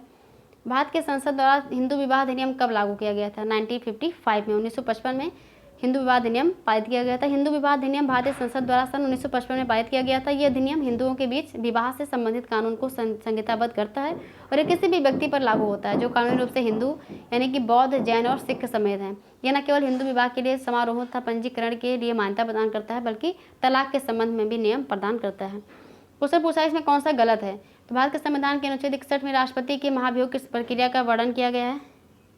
तो ये तो इसमें ये सही हो जाएगा। महाभियोग संसद प्रस्ताव संसद के किसी भी सदन में, ये भी सही है। महाभियोग प्रस्ताव सदन की कुल सदस्यता के 2/3 से अधिक बहुमत से पारित किया जाता है, ये भी सही है। लेकिन राष्ट्रपति पर जो राष्ट्रीय सुरक्षा के उल्लंघन के लिए महाभियोग, ये गलत है। ऑप्शन डी इसमें सही हो जाएगा। पूछ रहा कौन सा गलत है, तो ऑप्शन डी हो जाएगा इसमें।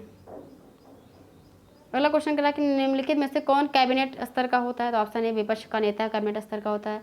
अगला क्वेश्चन कह रहा है कि भारत में किसी राज्य की प्रथम महिला मुख्यमंत्री कौन बनी थी, तो उत्तर प्रदेश की थी जो है सुचिता कृपलानी। ऑप्शन सी इसमें सही हो जाएगा। और उच्चतम न्यायालय में भारत की प्रथम महिला न्यायाधीश थी एम फातिमा बी। भ्रष्टाचार निरोधक संशोधन अधिनियम 2018 भ्रष्टाचार निरोधक अधिनियम पीसीए के विभिन्न प्रावधानों में संशोधन करता है। ऑप्शन बी 1988 में। अगला क्वेश्चन करा निम्नलिखित पर विचार करें। मौलिक अधिकार, मौलिक कर्तव्य और राज्य के नीति तत्व उपयुक्त में से भारतीय संविधान का कौन सा भाग 0 से 6 वर्ष के बच्चों की शिक्षा के प्रावधान की बात करता है। इसमें सारे, चाहे मौलिक अधिकार हो, चाहे मौलिक कर्तव्य हो या फिर डीपीएसपी हो, तीनों में बात की गई है। जो है 6 वर्ष से बच्चों की शिक्षा के प्रावधान की बात करता है तीनों। ये क्वेश्चन महत्वपूर्ण है, कई परीक्षा में पूछा हुआ प्रश्न है ये। अगला प्रश्न पूछ रहा है इसमें कि मानसिक विक्षिप्ति भारतीय दंड संहिता के किस धारा में संबंधित है, या धारा 84 से संबंधित है। घरेलू हिंसा से महिलाओं की सुरक्षा हेतु अधिनियम कब लागू किया गया था, 2006 में। ये महत्वपूर्ण प्रश्न है क्योंकि लॉकडाउन के अंतर्गत क्या हुआ था, महिलाओं के प्रति जो हिंसा की जो केस थे बहुत ज़्यादा उसमें वृद्धि हुई थी। तो आपको याद रखना है कि घरेलू हिंसा से महिलाओं की सुरक्षा हेतु जो अधिनियम लाया गया था वो 2006 में लाया गया था। केंद्रीय पेट्रोलियम और प्राकृतिक गैस मंत्रालय ने, ये करंट का क्वेश्चन है। अगला क्वेश्चन कह रहा है इसमें भारत का संघ, ये आपको मिलान करना है। तो भारत का संघ राष्ट्रपति होता है, ग्राम पंचायत के स्तर पर सरपंच होते हैं, नगर निगम के स्तर पर महापौर या मेयर होता है और राज्य के स्तर पर राज्यपाल होता है। केंद्र सरकार के विकास व्यय में शामिल नहीं है, तो इसमें ऑप्शन सी रक्षा भी हो जाएगा। केंद्र सरकार के विकास के व्यय में क्या शामिल नहीं है, यानी विकास, रक्षा क्या है, विकास से संबंधित ही नहीं है। बाकी सामाजिक एवं सामुदायिक सेवाओं पर भी ये विकास से संबंधित है। राज्यों के लिए अनुदान, ये भी विकास से संबंधित है और आर्थिक सेवाओं पर भी ये भी विकास से संबंधित है। अगला क्वेश्चन कह रहा है कि भारतीय राज्य की कौन सी मुख्यमंत्री अपनी विरोधी पार्टी के अध्यक्ष से विवाहित थी। ये ऑप्शन में सुचिता कृपलानी। क्वेश्चन बहुत घुमा के पूछा हुआ है कि भारतीय राज्य की कौन सी मुख्यमंत्री अपनी विरोधी पार्टी के अध्यक्ष से विवाहित थी। सुचिता कृपलानी ऑप्शन बी, जो कि उत्तर प्रदेश की प्रथम मुख्यमंत्री थी। प्रथम नहीं, प्रथम महिला, मतलब कि ये पूरे पहली महिला मुख्यमंत्री थी सुचिता कृपलानी। परिवार सामाजिक जीवन की पाठशाला, ये किसने कहा था, ये अरस्तू ने कहा है। परिवार सामाजिक जीवन की प्रथम पाठशाला है, ये कथन अरस्तू ने कहा था। अरस्तू एक महान यूनानी दार्शनिक प्लेटो के शिष्य तथा सिकंदर के गुरु थे। हाथ से मैला उठाने के कार्य को भारत में कब से प्रतिबंधित कर दिया गया, ऑप्शन डी 1993 से। ये महत्वपूर्ण है, करंट में भी था, इसके लिए कुछ योजनाएं जो सरकार द्वारा चलाई गई हैं। ये करंट का क्वेश्चन हो जाएगा। अगला क्वेश्चन है कि विनाशकारी कीड़े और कीट अधिनियम के किस वर्ष में लागू किया गया था। तो ये विनाशकारी कीट और कीड़ा अधिनियम 1914 में ये आ गया था। अगला क्वेश्चन है कि द्वितीय प्रशासनिक सुधार आयोग का गठन 31 अगस्त 2005 को किसकी अध्यक्षता में किया गया था। ये बीरप्पा मोइली की अध्यक्षता में किया गया था। द्वितीय प्रशासनिक सुधार आयोग, ये बीरप्पा मोइली। और जो प्रथम आया था वो कब आया था, 1966 में आया था। राइटर्स बिल्डिंग भारत के किस राज्य सरकार की सचिवालय भवन है, ये पश्चिम बंगाल सरकार की राइटर्स बिल्डिंग सचिवालय भवन है। क्या नागरिक समाज के रूप में मान्यता या माना नहीं जाता है या रूप में नहीं माना जाता है, तो ये विधानमंडल है, ये नागरिक समाज के रूप में नहीं माना जाता है। परिवार, वंश, गैर सरकारी संगठन, जाति संघ, ये सब इसके अंदर सम्मिलित किए जाते हैं। वन्यजीव संरक्षण अधिनियम 1972 के अनुसार निम्नलिखित में से किस अनुसूची में निरपेक्ष पूर्ण संरक्षण और अपराध के लिए प्रावधान किया गया है, जिसमें ऑप्शन डी अनुसूची 1 अनुसूची 2 में सही हो जाएगा। तो ये UPSSC के आयोग द्वारा जितनी भी परीक्षाएं हुई हैं उसमें GS के भारतीय राज्य व्यवस्था से संबंधित जितने प्रश्न पूछे गए हैं वो सारे प्रश्न हमने सॉल्व करवा दिए हैं। इससे बाहर आपको प्रश्न नहीं मिलेगा। फटाफट आप इसका रिवीजन कर सकते हैं। आप इसको वीडियो को बहुत ज़्यादा लोगों में शेयर करिए ताकि सभी लोग इसका फ़ायदा उठा सकें। वीडियो मैंने बहुत ज़्यादा मेहनत से बनाई हुई है, तो प्लीज़ वीडियो को लाइक करें, चैनल को सब्सक्राइब करें और बहुत ज़्यादा लोगों तक इसको शेयर करिएगा। तो आज की क्लास में इतना ही। बाकी हम इससे संबंधित जो भी जो भूगोल है और इतिहास है यानी हिस्ट्री, ज्योग्राफी, उनका सेक्शन भी हम लेके आएंगे। तो आज की क्लास में इतना ही। धन्यवाद।